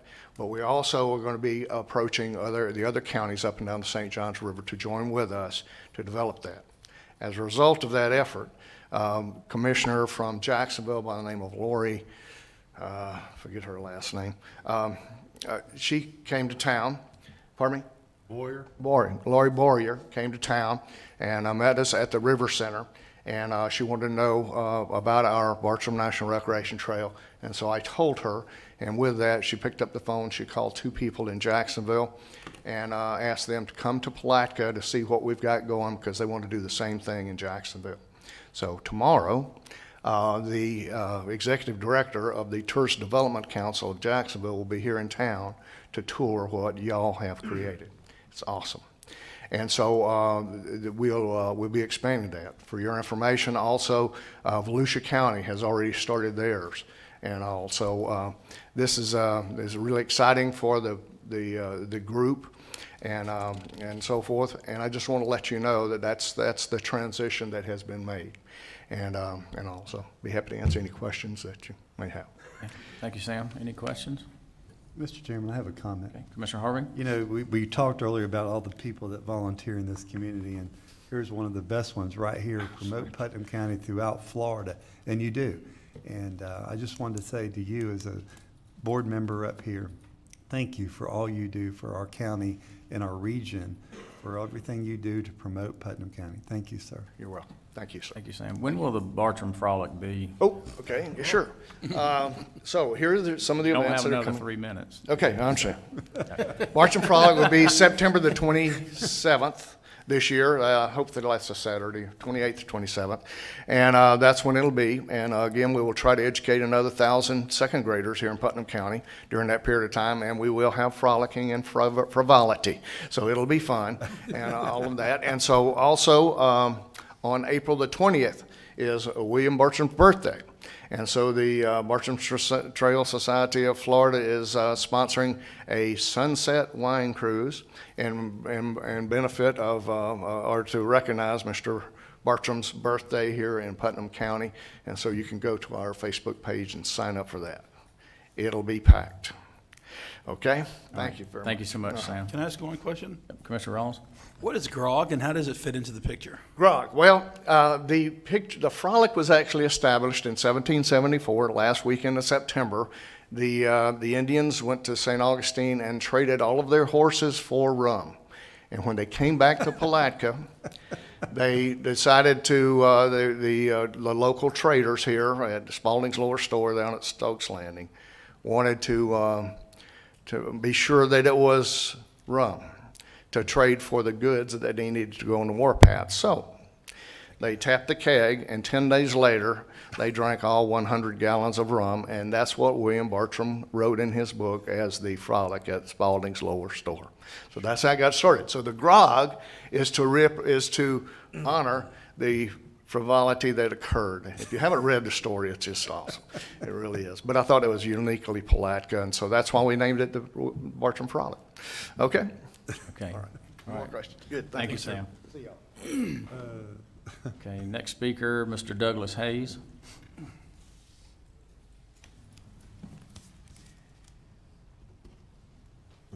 Good morning. My name's Douglas Hayes.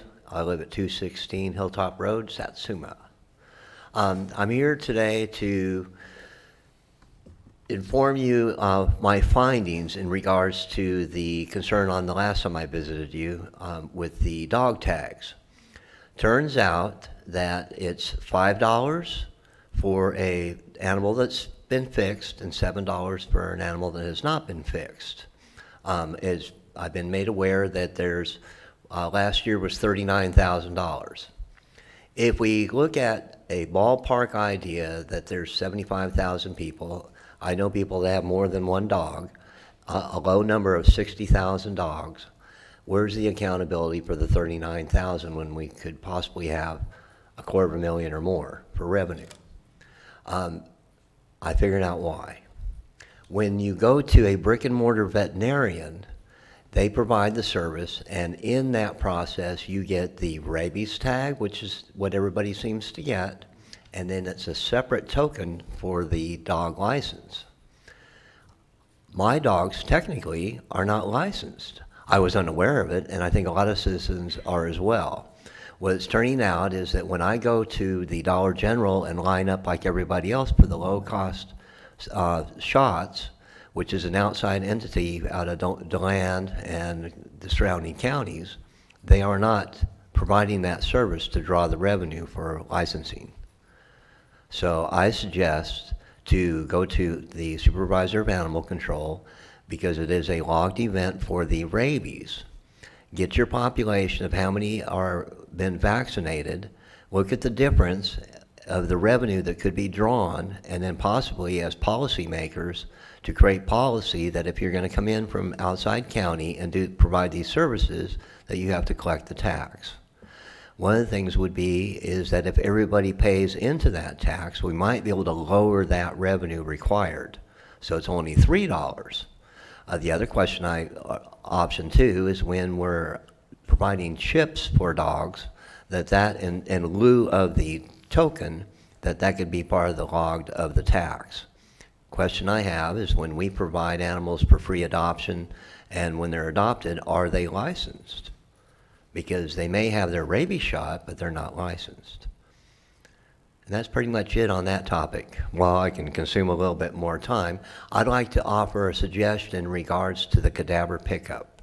I'm under the impression that you're going to discuss the contracts. I would like to suggest that because one of the grievances was the delay in pickup time, is to work similar to the way the tow trucks are, where you have regions and it'd be a rotating aspects of who's picking it up versus one individual that's contracted. It'll be fair for all the people that can provide that service. It'll be more expeditious, and it won't necessarily lock into a particular company for years on end. Create competition. Thank you. Okay, sir. God Thank you, Mr. bless. Hayes. All right. Thank you, sir. Okay, our next speaker, Mr. Larry Bowling. And Sarah, you got a copy of this? This is one you need back, okay? Good morning, Mr. Chairman. I'll be stay within my time limit here. Thank you for letting me speak to the board. I'm here today to ask the Board of County Commissioners to hopefully intervene, and maybe Mr. Suggs, to get some alignment between Public Works, the Property Appraiser's Office, and the Tax Collector's Office regarding this River Shores Road issue that we started working with the Board of Commissioners on or about in December. At that time, if you recall, this is the road up in Botswick that got left out of the 2000 county ordinance where they came in and paved a lot of roads. There were some ownership issues. The affected property owners, we still believe, and at least the public or the property appraiser's office and the tax collector's office still show this road as two parcels, both owned by the county. Well, one's owned on a tax deed, the other's on a right-of-way deed, but they're both listed as county properties. Public Works feels there's this government lot line between, or government lot, 1 and 2, that there's potentially a little third parcel down there that is a that's a right-of-way issue for the county that is still privately owned.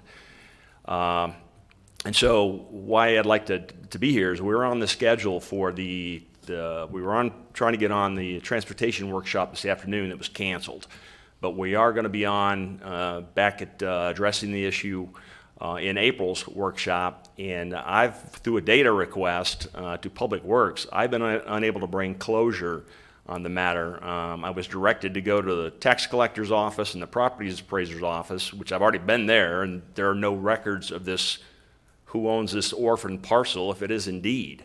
The property appraiser's office, Mr. Clay Davis, indicates that if there's truly an orphan parcel, that they'll pick it up and it's going to be assigned to the county. So it's going to be another county parcel because the property owners, it's a little section of the road. It's only 1,600 linear foot. There's a tax deed on 800 feet of it. This other 800 foot is the section is it owned by the county, is it not? And so we just need to get some assistance to get closure on it one way or the other so we can move forward with trying to get this road adopted, put into the maintenance plan or not. But right now, this ownership issue, we can't bring closure on it. So we ask for the assistance there. Okay, and you're scheduled to be on the next transportation meeting? That's correct. And at that time, we do want to address, I think one of the commissioners at the last two meetings brought up concerns about policy that you can't take county assets across a privately owned road. Our data request revealed there's nothing in writing on that. There's also nothing written policy-wise on how Public Works fills out either a tax deed or a right-of-way deed. And Mr. Castleberry will tell us that they're two significant issues. A tax deed, you get a little more ownership. A right-of-way, you don't necessarily get that under Florida law. And these were, that potentially is the reason this parcel of land is now orphaned through whoever filled it out. So we can talk about that at the workshop, but we need to get the 3 county offices in alignment. Commissioner Turner? Yes, I think I'm the one in workshop that made the comment that even if we figure this out and get it to where the road, we figure out who this property belongs to or whatever, that does not mean the county's gonna take this into the maintenance system, because we have set the precedence previous to now that tax deeds in the county that may contain a road are not a road that is owned by the county. It's a different thing. It's a tax deed that was bought previously by the county that contains a road. That's not the same as if it's a county-maintained road. So I just need you to understand that as we move forward into workshop. Yes, sir, and I do, and I appreciate the feedback there. Why we're trying to move forward, we fully understand that, again, is that in 1999, when Linda Myers was setting up here, now she's the tax collector, apparently the county wanted to support the whole neighborhood. They went in and through the records request, and this was found in Public Works file, through a records request research, I went in, there was a letter from her to an individual at Public Works to go out and see who all owned these roads. The individual in Public Works in 1999 actually identified River Shores Road as being owned by somebody that has never owned the road. So that memo itself is in error. And then 2000 rolls around and the county votes to pick up all the roads but River Shores Road, which is the road we're talking about.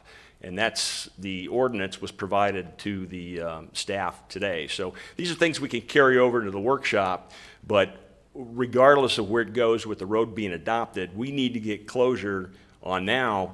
Is the county going to say, yes, we own this little potential orphan parcel, or is there no orphan parcel, which would get the 3 departments within the county aligned, tax collector, property appraisers, and Public Works. So, Okay, all right, thank so you. we'll work towards that. Mr. Chairman? Can we make sure that we get copies of this so Administrator Suggs can have this and Public Works and Property Appraiser Tax Collector also, and Commissioner Rawls, and then we'll wrap this up. It sounds like we might need to invite the property appraiser and the tax collector to the meeting and have them do some advanced work for us to be able to have a meaningful conversation, because questions have been brought up now. If we can get some of them answered before the transportation meeting, we might be able to bring this to a resolution. Otherwise, we'll kick the can down the road another month. So I would say that we might want to reach out to them and see if they can, what you described, is that in the packet that was just given to? Yes, and your letter as well. And Mr. Clay Davis has been outstanding trying to get this resolved, but they're working with Palatka Abstract and Title, and it's been going on now for 3 months. They haven't got anything in writing, and we need to get that in writing so that, again, the county can align the records, and there's potentially a piece of land out there that nobody's been paying taxes on. So I think it's going to be important for us to be able to have a meaningful conversation about that piece of property and the disposition of it at that point, in order for us to move it forward. Because if it's lingering out there that does not belong to us or is not a responsibility, that takes a conversation in a different direction. But if it is our responsibility, we need to know that. Okay, thank you, Mr. Rawls. Commissioner Turner? Yes, I think that's what we asked them to do at the workshop when we last talked about this. correct. Was that we asked the property appraiser if they could, Clay Davis, if he could come up with some kind of a recommendation on who may own that property or whatever. Nobody owning that property is not gonna keep them from getting up to crossing it, because they've crossed it for enough years. They're gonna have prescriptive easement over it for their road. What it's doing is keeping it, we're not allowed by policy or by statute, I'm not sure, and so I'm not gonna say, we're not allowed to cross private property to get to a road that we want to maintain. We've got to have easement to get all the way through there. And so that's where the gist of this whole situation is. We can't even consider taking this road into the maintenance system unless, I don't think we can take it with prescriptive easement into the maintenance system. We have to have, we have to have ownership of the road. And so I think that's what they're trying to figure out now, and I understand Larry's frustration, I really do, but if they've got Warren Wilhite on it down at Palatka Abstract, if he can't figure it out, I certainly can't. And so I don't know where we go from there, and that's why I think we need to let them finish their work and then take this up again in workshop. Exactly, okay. Administrator Suggs, did you have a comment? Yes, sir, just a clarification. I believe Commissioner Turner said that the reason why Mr. Wilhite was reached out to, I believe it was Clay Davis from the property appraiser's office who was reaching out to Mr. Wilhite, was to see if they could establish ownership of that property. So bringing a tax collector and a property appraiser in at this time, I don't think it's going to do us much good other than to start having some conversations until we figure out from Mr. Wilhite just who actually has ownership of it. And then we can start having that conversation with the property appraiser and tax collector, but I think we need to establish that first. Well, the property appraiser was at that meeting that day, that's Clay Davis, and that's what they came up with, was to go to Palatka Abstract. Correct. And try to get them to identify who owns the property. And like I said earlier, if Warren can't do it, I can't do it. I don't have the ability, and so, I think we've got to wait until that runs its course, and if we get a letter from Palatka Abstract that says they can't determine it either, I guess we could take it from there and decide what we do through legal counsel of, whose property it is. If there's an unidentified piece of property, I'm sure there's something we can do with it. I just don't know what at this time. Roger that, thank you. Mr. Chairman? Okay. Commissioner Ross? Just to be clear, what I'm saying is I personally don't see it being relevant to bring to the next Transportation Committee meeting if this is not resolved. If we're going to have a conversation about it at the next Transportation Committee meeting, then we do need to have those players at the table to at least be able to address that. I'd also like to ask, you mentioned policy on not being able to cross privately owned roads, and you're questioning whether or not it's actual policy. Can we get a ruling on that at some point? on what the county's official policy is. He's saying that he can't find it in writing. I've been told it verbally. Is there a policy in the county that says that our folks cannot cross a private road to get to a county-maintained road? Because this seems also to be an issue.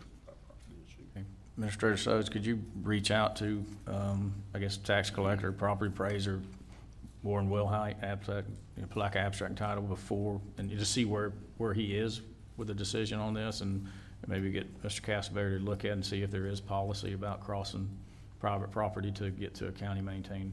Yes, sir, Mr. Chairman, we'll certainly do that, absolutely. Okay. Thank you all very much. All right, thank you. Okay, anybody else wishing to make a public comment?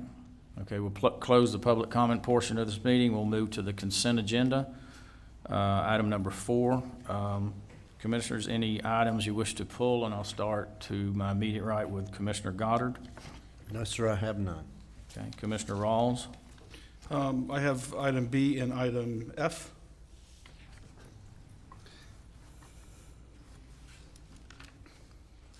Oh, and speaking of F, we need to, and I had it written down, we need to, I'll turn it over to Administrator Suggs. There's been a change in item F, and he'll explain the change. Yes, sir, Mr. Chairman. The information that you received in your packet for item F was a change order. I believe it was in the amount of $75,000 some odd dollars. In reviewing that document, Public Works found a discrepancy in the math. And so the actual item is $68,000 and some change, and that is the information that you have in front of you. So it was not advertised correctly. And so we just wanted to ask that you pull that item from your agenda and let us submit the new item with the corrected information and costs associated with the change order. Okay, do we need a motion on that to motion and a vote, or we can just pull it? Just pull it. I mean, Okay. I think Commissioner Rawls Okay, so just pulled it. he has so pulled that's that, fine. so that'll take care of that. Okay, Commissioner Harvey? I have none. It was going to be F also, but Commissioner Ross pulled it. Okay, and Commissioner Turner? Yes, I would like to pull item L, please. Okay, and I have none. Okay, could we get a motion to go ahead and approve the rest of the consent agenda? Mr. Chairman, I'd like to make a motion that we can approve the consent agenda items A, C, D, E, G, H, I, J, K, and M. Second. A proper motion by Commissioner Harvey and a proper second by Commissioner Turner. Any discussion? Commissioner Rawls. Excuse me, Commissioner Rawls. We look the same. Look the same. Any discussion? Seeing none, all in favor indicate by saying aye. Aye. Aye. Opposed, same sign. Okay, Commissioner Rawls. Item B, we'll start with B. Excuse me. I read through the ratified agreement between the bargaining unit and the county for the carpenters union, and I had a couple of concerns. The one thing that jumped off the page, I talked about this yesterday with Administrator Suggs, was the fact that the local has a statement in here that they're not anticipating they're not requesting any pay raises, they're acknowledging no pay raises before March of 2020, and realizing that they have a Me Too clause in here. The question came up was, we're not through budget yet, and yet they're rolling over and saying, we're not expecting a pay raise. But as I continue to read through, and I read through this 2 times, I found a litany of typos where words were condensed and put together. And I reached out to Lori at Human Resources, and Tabitha responded back saying that what was actually delivered for ratification did not have those typos. So my concern is that somebody has in some way tried to manipulate the document. And I would personally think that it needs to go back to the body for ratification in a different form that doesn't have the typographical errors in it, and then come back before this board, because the typos start around, I got about 4 pages that I have them circled on, starting at page 15, and they pick up. On page 16, there's half dozen places or more. Page 17, same thing, and 18. So personally, in my business life, I initial the bottom of pages as I sign a contract. But it looks like there's potential for that, and for that reason, I would say that we not move forward with this. Okay. Is that in a motion? I'd make a motion that we send this back in a cleaner form to be re-ratified by the union local, and then come back before us. Okay, we got a proper motion on the floor. Do we have a second? Mr. Chairman, I'll second it because I need to discuss the. Okay, we got a second by Commissioner Harvey. Any deliberation? We'll start with Commissioner Harvey. Commissioner Rawls, you pointed out some areas, but I guess my question is, does the typos change the content of the contract with the Carpenters Union? I mean, is it really substantial? Is it 2 spelled 2000, or does it really change the content or the spirit of the ratification here? I don't know, because the question that Tabitha brought up was, she sent it out in one form. It came back in another form. Something happened. So, prudence prevails that it should be sent back out in a form and come back in the same form.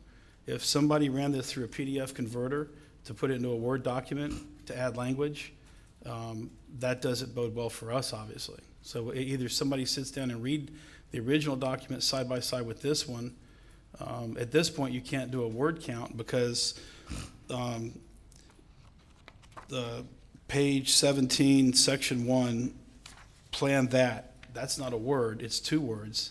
So if you read the pension plan that as 2 separate words, it means one thing, but the word plan that is not a word. And then you've got 3 or 4 words crammed together on the first section 2, first line. But my question was, number one, did anybody from our side read this? And if they did, how did they not catch these mistakes? And Tabitha says, yeah, we read it, and these mistakes weren't in there. But they're in here now, and this is signed by them. So I'm not saying that there's anything wrong going on here. I'm just saying that there is an appearance of something wrong, and it would take a few minutes to fix it. Mr. Chairman, while I still have the floor, could it just be that we approve the corrected copy and send it back for signatures at that point? Would that be something that this board could possibly do? I believe you could do Administrator that. It would certainly be an option to do that. I wasn't privy to this conversation yesterday. I was privy to the earlier conversation. Tabitha obviously has some information. Tabitha, is there anything you want to share? Do we need to ask IT Director, Mr. Senior, if he's got any suggestions on what may have happened with the document? What I sent to the union was a PDF version. There were no typos. There are no material changes. We reviewed what they sent back to us, and there are no material changes. The typos, the only thing I sent them was a PDF version. The only thing I can imagine is that they attempted to convert the PDF I sent them to a Word document, and it messed up the formatting. But there are no material changes. Everything is exactly the same. We reviewed what they sent back to us. So I think you could approve. I'll just print out the document that I actually sent to them that has the correct spacing, and they would re-sign that. There are no material changes. I think that would be good. That'd be acceptable. Okay, you want to withdraw the motion? I'll withdraw it. Okay, you withdraw the second? Yes, sir. Okay. All right, any other concerns on item B? Okay, we'll move down to item F, also Commissioner Rawls. So you got $1 million contract. It says the contract provided their bid based on the original construction plans. The engineer design had initially planned some construction work within the acquired temporary construction easement that the County Public Works did not approve. My question is we're being asked to pay an additional $70,000 for work that really goes back to an error on the part of a design professional.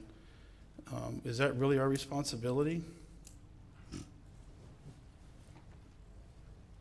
Press, you want to come up and address this for us?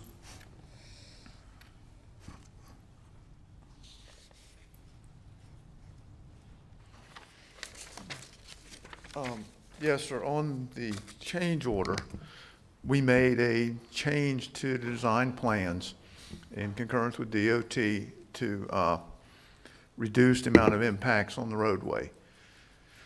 And in doing that, we actually received a credit from the contractor for that amount of work. And then what we did was, what we have found out when we did Lake Susan Drive, which is several just miles away from this, the type of material, the sandy material that we're running into on the ditch slopes, the hydro seeding is not standing up to that. It's just not taking. So we did a change order here in front of the board for Lake Susan to put sod down for the same reason, and this was the change order to come back to you. There were several other minor cleanup issues, but basically it was to put the sod down in the roadside ditches rather than the hydro seeding. And we did all the math on it, and going back and forth, basically what it came out to be was a $68,000 change order to Best and Smith to actually put the sod down. I think you're looking at a different change order, because this one clearly says that the engineer design had initially planned some construction work within the TCE, and the Putnam County Public Works did not approve of this. The construction plans had to be revised. This isn't about hydro seeding and sod. This is about a design change that costs $68,000. And my question is, it's not 10%, but it's about 6.8% of the total contract. So, Mr. Tom, it's on page 42 of yeah. I apologize, Commissioner, I don't have that particular sheet in front of me. I know that the change order that we have in front of you. This is the actual change order. This is language on the change order itself, where it says justification.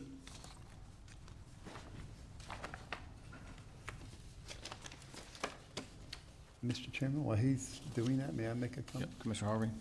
Mr. Rawls, do you mind? Go ahead. My understanding is that, Mr. Tompkins, some of the road had to be changed to fit the right-of-way Right. requirements, and the ditches had to be sloped at a more significant level than what was designed for based on right-of-way movement.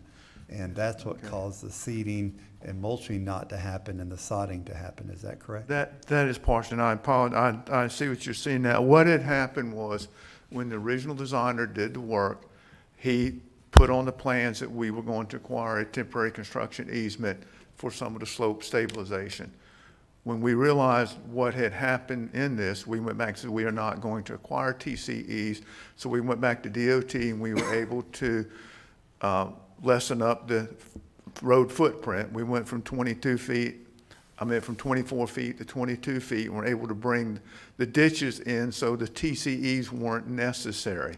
So it's not it was a design flaw, it was that we looked at it as value engineering, that we were able to save money and did this stuff within the existing right-of-way and not have to acquire TCEs. There was really no change order to that, other than the credit we got to lessen the amount of asphalt and base work we did. And this change order represents that change, that we're getting the credit for the reduced roadway profile. But in the meantime, we found out that we need to put the sod down. So when we took the deductive change order for the road work plus the sod work, that's when it came out to be a $68,000 change order to be able to stabilize the ditch slopes in the roadside swales. Just out of curiosity, how many square feet of sod are we talking? 32,000 Square yards. square yards. 533 pallets. I've done them. Okay. Mr. Chairman. Mr. Turner? The additional monies that are being sought today, the $68,000, that's, you have Scott money in right now to pay for that. It's not coming out of our budget, Yes, sir. correct? We have Scott money, and DOT's already agreed to this, that the change order was appropriate. Okay, so it's not gonna cost the county any money out of Better Place or out of No, the sir. general fund? This is all Scott All money. Scott money from DOT? Yes, sir. Okay, thank you, sir. Okay. Any other? Okay. I had neglected to take care of a little bit of business. We'll vote on these individually. So the chair will entertain a motion to accept item F as presented. So moved. Okay, we got a proper motion by Commissioner Harvey. Second. second by Commissioner Goddard. Any discussion? Seeing none, all in favor indicate by saying aye. Aye. Okay. Item F passes, and if we can back up and take care of item B. Thank you very much. Thank you, Press. Thank you. If we can get a motion. Mr. Chairman, I move the item B with the typos be corrected and sent back for ratification. I'll I've got a second. proper motion by Commissioner Harvey, proper second by Commissioner Goddard. Any discussion? Well, I think what we're Original going document. to, Let me- I move the original document be sent back for signatures. There you go. not for ratification, There you but for go. There signatures you go. having I'm already sorry. been ratified? Yes, I'm sorry. I withdraw mine, and the original document that was sent be sent back for signatures. There. Okay, I'll second that. okay. And that the board authorizes the chairman's signature on whatever comes, on the document that comes back, Exactly. The one that was sent out would come back and the chairman would sign it. without having to come back to the board. Exactly. Yes, sir. Thank you. Thank you. Sir, you got all that? Okay, all right, all in favor indicate by saying aye. Aye. Opposed, same sign. Okay, we'll move down to item L, I believe, and Commissioner Turner. I just had a quick question, mainly for Stacy Papel. Is this a budgeted item that we had for the year? I think this is that software we talked about in workshop the other day. And so, I know that we had talked about moving it forward, and we talked about what have you, but I didn't remember if it was, actually budgeted in the year to be done in this year. Yes, sir. So it was budgeted, and we're just moving forward with that budgeted item? Yes, sir. Okay, that's the only question I had, Mr. Chairman. Mr. Chairman, I move approval on item L. Second. Okay, we got a proper motion by Commissioner Harvey, proper second by Commissioner Turner. Any discussion? Seeing none, all in favor indicate by saying aye. Aye. Opposed, same sign. Okay, agenda item L passes also. Chairman, we take a 2-minute break? Okay, 3 minutes and 27 seconds. short recess. 2 minutes.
And we'll open it up to Planning and Development Services, a public hearing, and I'll turn it over to Mike Brown.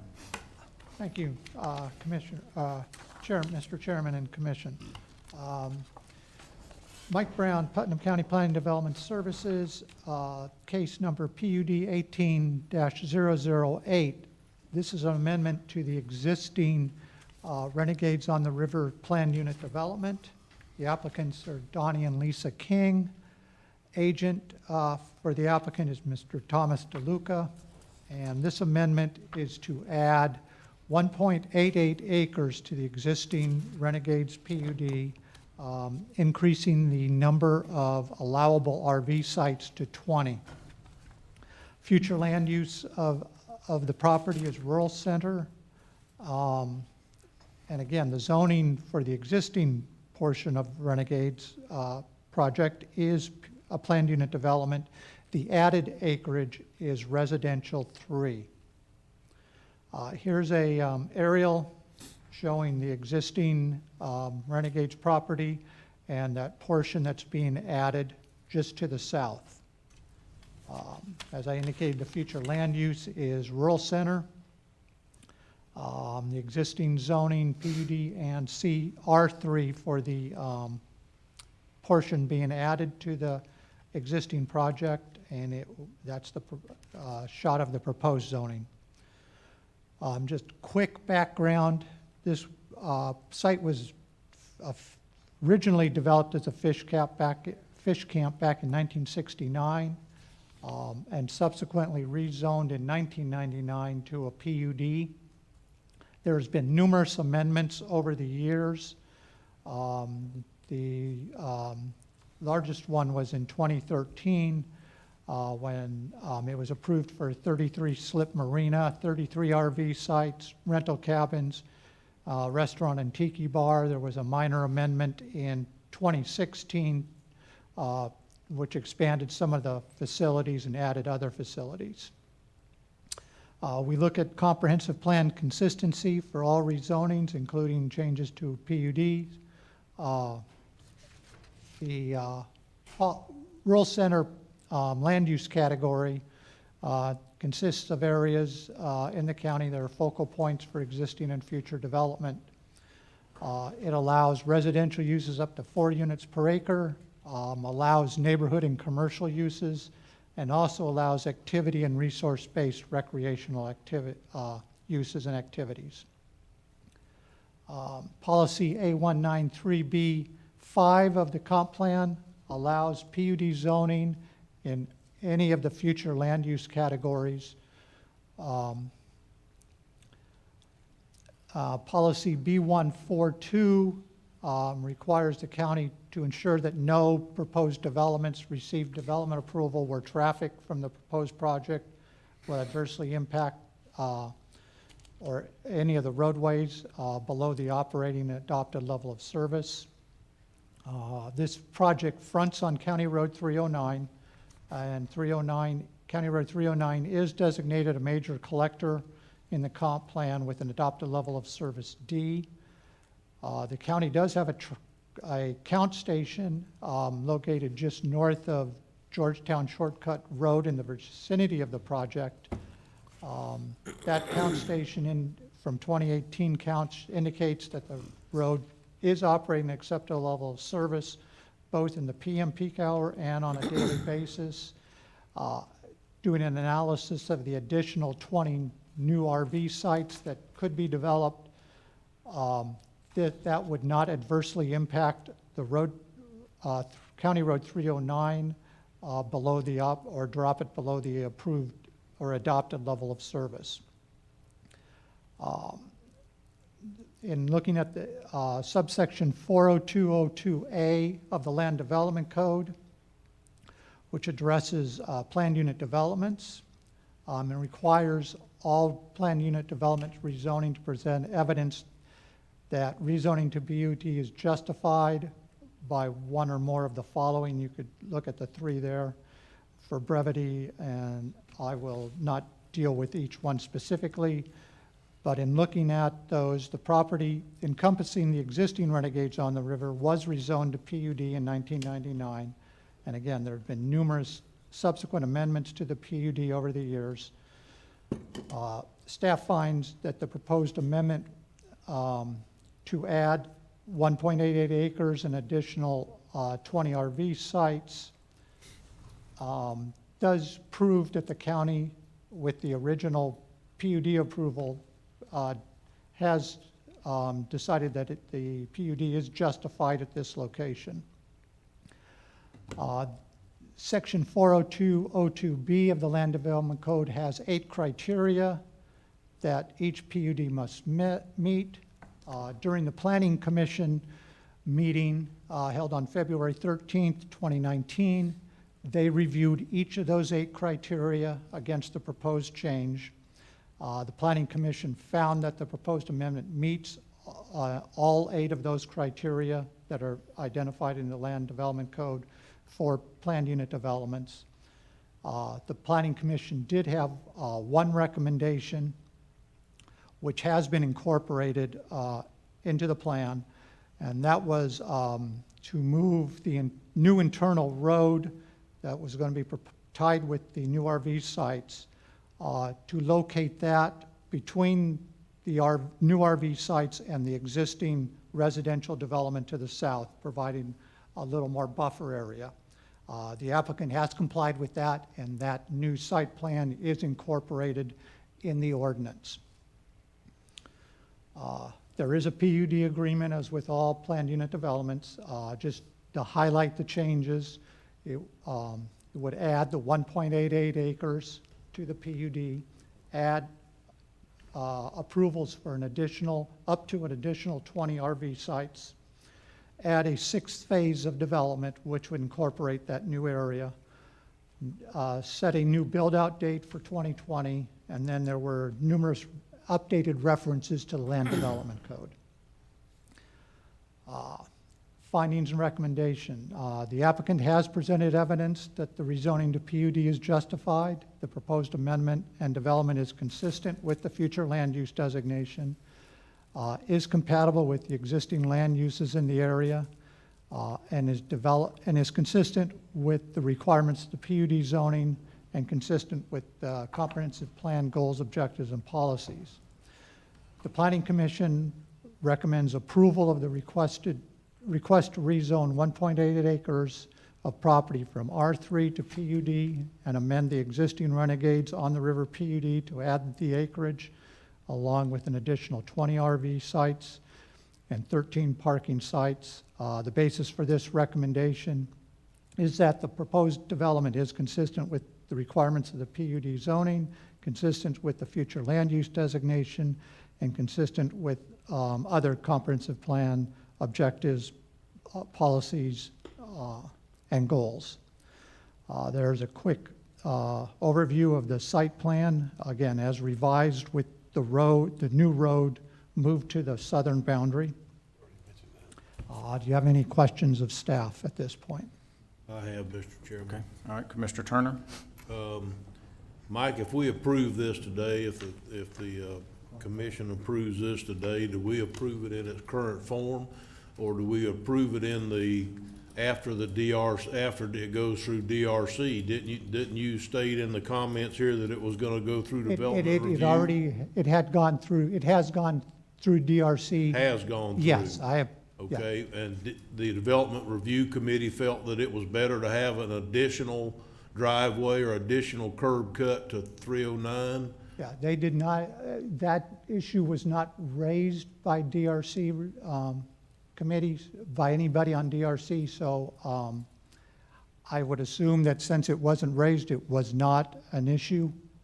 They would still have to get the permit for it, but nobody raised it as a concern from the DRC. Okay, so basically the additional traffic would be in and out of the additional driveway for the 24 spots. It wouldn't be held internal?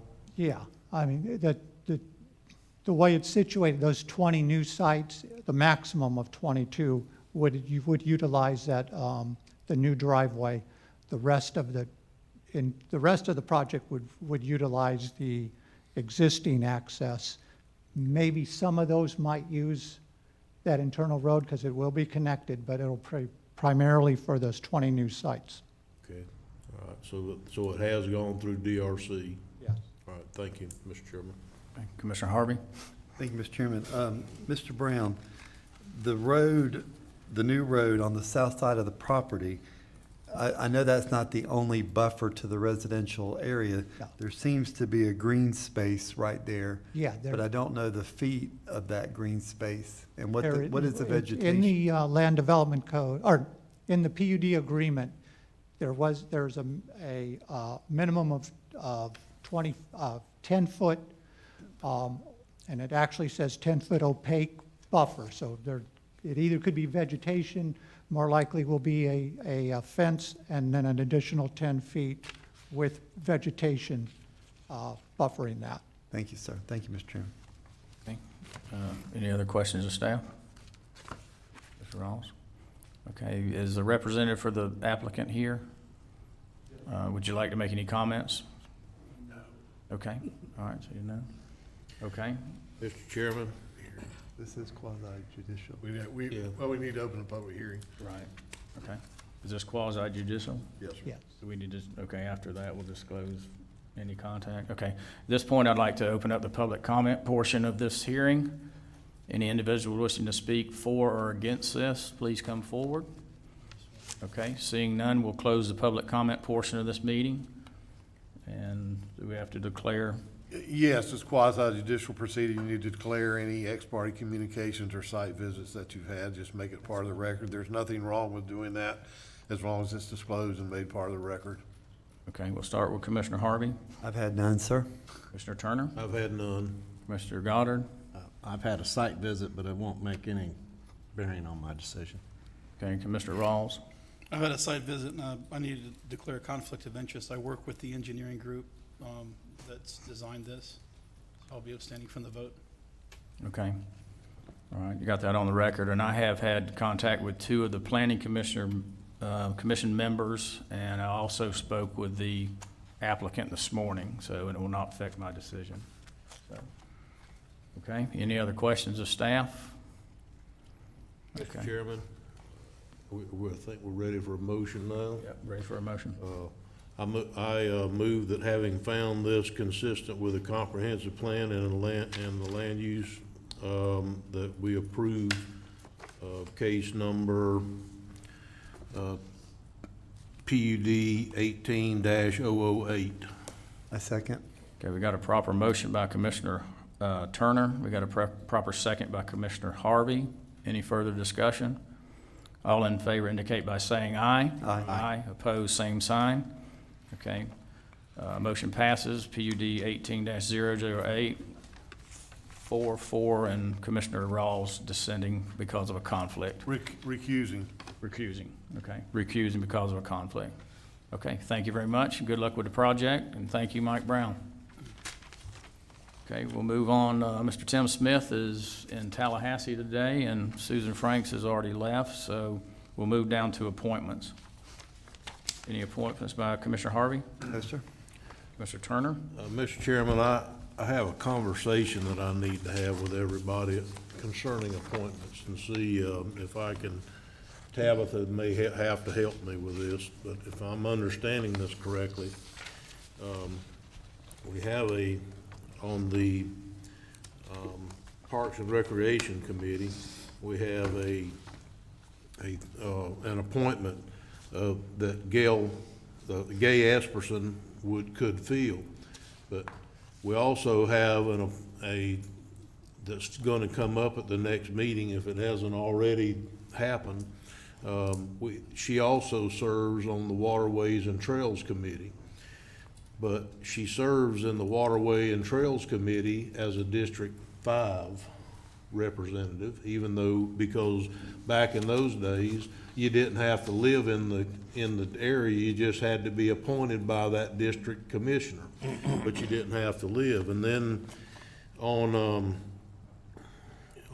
February the 14th of 2017, there was a motion made that the that the member appointed from each is appointed from each district, but we can't tell from what it says here by the actual, it says one member appointed from each district, one Blue Ways and Trails CSO representative and Parks Recreation Director. Total committee shall consist of 8 members. But it doesn't really say to me that that they have to live in that particular one, only that they have to be appointed by that commissioner. So if Commissioner Goddard being, and I couldn't talk to him except in this meeting, obviously, and so, but I think he was copied on an email from Tabitha that basically said, if this board agrees that you don't have to live in that district to serve on waterways and trails, then if Commissioner Goddard wishes to appoint her back to waterways and trails that she's fixing to term out on, that has also agreed to be the representative that has to be on Parks and Recreations from waterways and trails. That's on that committee, that's one of them. So basically, she's agreed to do both, but the only place that we have that we can appoint her is back to the District 5. That's the one that's coming up for reappointment. So, number one, if everybody agrees, as I do, that it only has to be appointed by the county commissioner for that area, but the person doesn't necessarily have to live in that area, then we're good. We can move forward with it if Commissioner Goddard would agree to appoint Gay Esperson, and then she has agreed to sit on the Parks and Recreation Committee as the Waterways and Trails representative. Is that okay? I'm looking over there at Tabby to see if she's doing this. She's smiling. So. Okay. Right. She's making the evil eye at you, so you're okay. Okay, so. Just a clarification, is this only for this committee? Yes. Okay, everybody in agreement of that? So it'd be a countywide appointment only for the Blue Ways and Trails, right? Waterways and Trails. Well, it says here, the actual motion that was made said that in February of 17, that one member appointed from each district. And so I think that I actually need to make a motion if we're gonna change this to absolutely clear it up. And just say that Mr. Chairman, I move that on Waterways and Trails, that the member appointed by the county commissioner does not have to live within that commissioner's district. Second. Okay, so we've got a proper motion on the floor by Commissioner Turner and a proper second by Commissioner Harvey. Any discussion? Okay, seeing none, all in favor indicate by saying aye. Aye. Opposed, same sign. Now, Mr. Chairman, I would like to request if Mr. Goddard feels like, or Commissioner Goddard feels like he could, that he would reappoint Gay Esperson to the Waterways and Trails Committee and also as the representative to Parks and Recreation from the Waterways and Trails Committee.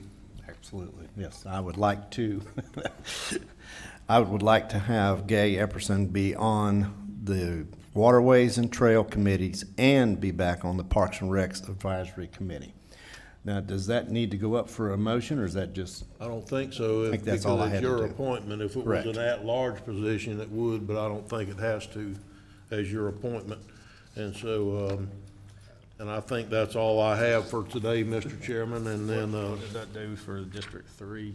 I'm gonna have to find somebody else I have to make sure I'm following this. Well, I've asked Angie to look around and see if she can find somebody that would complement her committee, that she thinks would work hard and volunteer for it, and to recommend someone to me for Gay Esperson's seat. I think they've been having some trouble with that committee getting a quorum, and so we're trying to work on getting it shifted around to people that are interested enough to show up to the meetings. Okay. All right. Thank you, Commissioner Turner. Commissioner Goddard, you probably had your I have none. appointments. Okay, Commissioner Rawls? I've got none. Okay, and I have none. So, okay, we'll move on to County Administrator, Terry Suggs. Yes, sir. Good morning, Mr. Chairman. The only comment that I have today is just a reminder that your staff is still on a daily basis responding, gathering information, and submitting that information to your legislative audit folks that came down from Tallahassee. They were in our office for about a week, but it has not concluded yet. Just yesterday, I received an email for 26 more documents. So it's a continuing a review. But I would like to say, and I'm sorry staff's not here, they're doing a marvelous job representing the commission during this audit period, and the information is quickly gathered and being forwarded to those folks in Tallahassee. So I just wanted to say thank you to staff this morning for all that effort. Thank you. Okay, thank you, Administrator Suggs. Okay, closing comments by commissioners and requests. We'll start with Commissioner Rawls.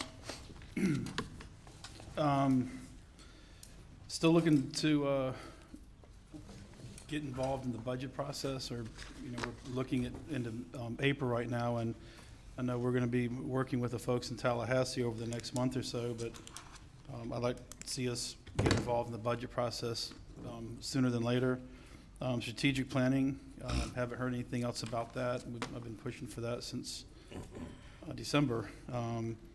And our comp plan, I think we need to take a look at that and start moving that in a more updated version sooner than later. Otherwise, I really don't have anything. Okay, Commissioner Goddard. All I'm gonna have is farm share was incredible. I couldn't believe how much food was brought in here and how much was given away. At the final, when everything was said and done, we carried the last little bit of things in the back of my pickup truck over to, escapes me, Bread of Life. But it was just, barely enough stuff that fit in the back of my truck. It was great. And we got to get to the fair. It was incredible. Sunday was, they had all the different Christian bands there, and that place was packed. It was incredible. But other than that, as I always say, get out and see what's going on in Putnam County. It's great. Okay, all right. Thank you, Commissioner Goddard. Commissioner Harvey. Thank you, Mr. Chairman. Do want to recognize the farm share was an outstanding success, and I do have a skill. I can drive a skid steer with pallets. I did, and I did really well at it. Thank you. He didn't hit Commissioner anything Goddard either. did not drop any milk either. I want to say that, so that was very impressive. Hope FM turns 23 years old this month, so happy birthday and anniversary to Hope FM, the Christian radio station here in Palatka and Putnam County. Do want to draw your attention to what was said today. FDOT meeting April 23rd at our community center in Interlaken about Highway 20.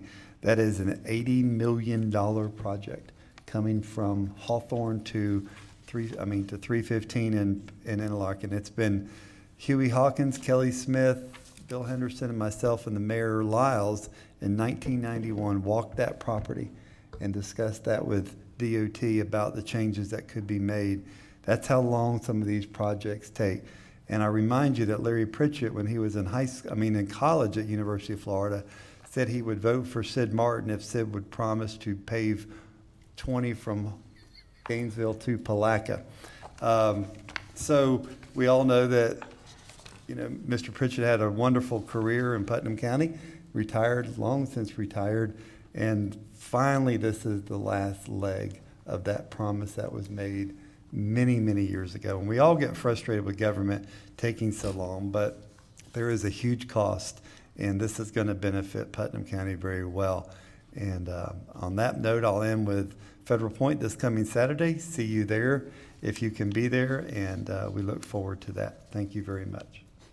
Thank you, Commissioner Harvey. Commissioner Turner. Yes, thank you, Mr. Chairman.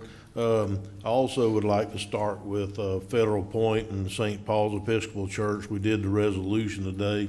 The committees and the people that were involved in this have done a tremendous amount of work, and they've worked on this for a long time. So anybody that has time, come on by and see us. And I'm going to read the resolution again that morning and Commissioner Harvey's gonna make us some barbecue as usual, and, and it ought to be a great time. I think at 8:30 that morning, I don't know if we've actually said it today or not, but, maybe we did, but at 8:30 in the morning, they're gonna have a canoe, kayak paddle, and a bike ride, if you like that, from the trailhead there, and then they're gonna actually start the program, I think, at about 11, is that right? 11:30? Okay, so anybody that can make it, I think it'll be a great time. Also, the Putnam County Fair is going on this week. And the steer and swine sale is Friday night, so if anybody's interested in purchasing or having one of these for your freezer or helping out one of the children, come Friday night. We brought it up at workshop, I think the last workshop, or maybe it was the last board meeting, I think, that where we're going to start the comp plan and the revisions that we feel are necessary. And I agree with Commissioner Rawl on that. And I think I went to Mr. Suggs about it since then, and we have decided to try to bring the first one, was it to the workshop on the second Tuesday in the afternoon, or was it the third Tuesday workshop that we're gonna start the process of just talking which elements we're gonna try to do first? It won't be the third one because we have to be in Tallahassee that afternoon. That's Rural Days, okay. But I talked to Mr. Brown this week, and we're going to get a workshop scheduled. That's the second Tuesday of April is fine to have a general conversation discussion on the elements and what your expectations are and what our opportunities will be to get that completed for you folks. Yeah, I think that I'd like to have a workshop that we actually get to pick what elements we think need to go first that are the most concerning. I think it's probably land use and housing and conservation are probably the three most important ones that need to be moved, that we're finding things that are preventing us from doing certain developing or whatever that we want to in the county. So those are the ones that I think. Would you agree, Mr. Brown, with those three, or do you? Okay, well, Whatever the commission maybe we desires. could just bring it to the first Tuesday afternoon as a workshop item, and we could decide then which elements we want to start with. Hopefully, we can take a couple, three of them at one time and move it through, and then go to some of the others. And with that, Mr. Chairman, I cede the floor. Okay, thank you, Commissioner Turner. Administrator Suggs, you had another comment? Yes, sir. I apologize. I didn't put my list together this morning. First of all, to Sarah, when I talk about the audit and how much work is being done, Sarah, you're certainly including that because Sarah's done yeoman's work on providing documentation and minutes that's been requested. And Sarah, I do appreciate that extremely. It's been very, very helpful. Also, don't forget your April 16th. Not only is it Rural Days, but it's also our insurance committee meeting that morning at 9 a.m. where to go to Commissioner Rawls's comment. We're also going to have about a 15-minute budget kickoff that morning. That's going to give you your dates, your calendar for when you can expect the one-on-ones with the commissioners, department head budgets, and things of that nature. So we'll have about a 15-minute conversation that morning for your budget kickoff. And lastly, I'd be certainly remiss if I didn't reflect on the opportunity I just had to spend a few days. I won't use the word quarantine on a boat, but that was probably a good description with our Controlled environment. controlled environment with our former county attorney and our representatives from our sheriff's office, along with the sheriff himself. And a couple boat captains from the sheriff's office, Colonel Joe Wells and Dennis Jones. And what I found in that was how they work well together. When there was a problem or a concern or an issue came up, the way that they approached it and attacked it and came up with a solution.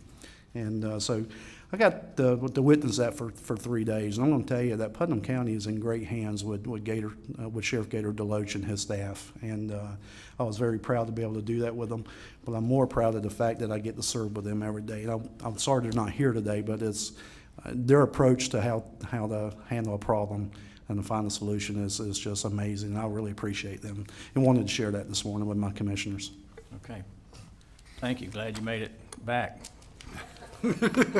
alive. So, and you may think that I looked over county attorney comments, but I wanted to save him for last. So just give welcome back, Russ Castleberry, and give you just a minute or so to. Words of wisdom, never say never again.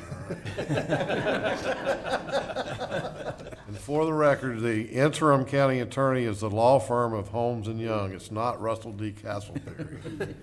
But the firm is happy to help during this interim period, and look forward to working with you guys again. And you'll see a lot of me and some of Don and probably a little bit of George.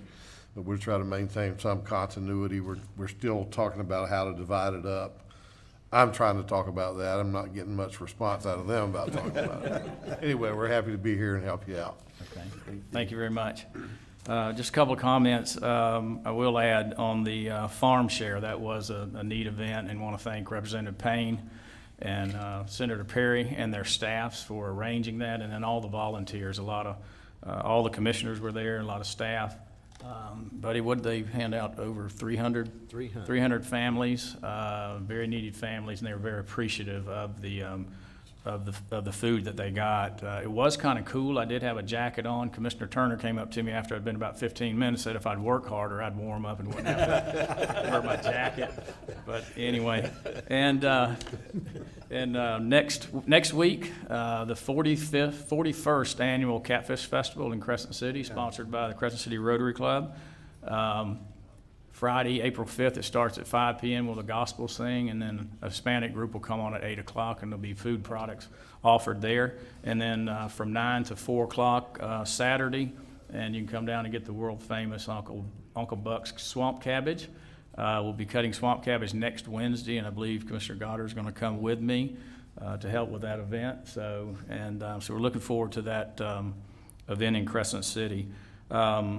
The fair, try to get out to the fair and support the children. A lot of activities. I think tonight is the swine presentation, I think tonight at 6 o'clock. And so come out and join that. And on a sadder note, you probably saw in the paper, but the chief of the Pomona Park Volunteer Fire Department, Melvin Asher, died of a heart attack 2 Saturdays ago. And he'll be sorely missed. So he was always there. He was one of the guys that when there was a call, no matter how far away he was, he showed up. The middle of the night, it didn't matter. So keep he and his family in your prayers. So we do not have a transportation meeting after this. So any further business come before this board? We stand adjourned.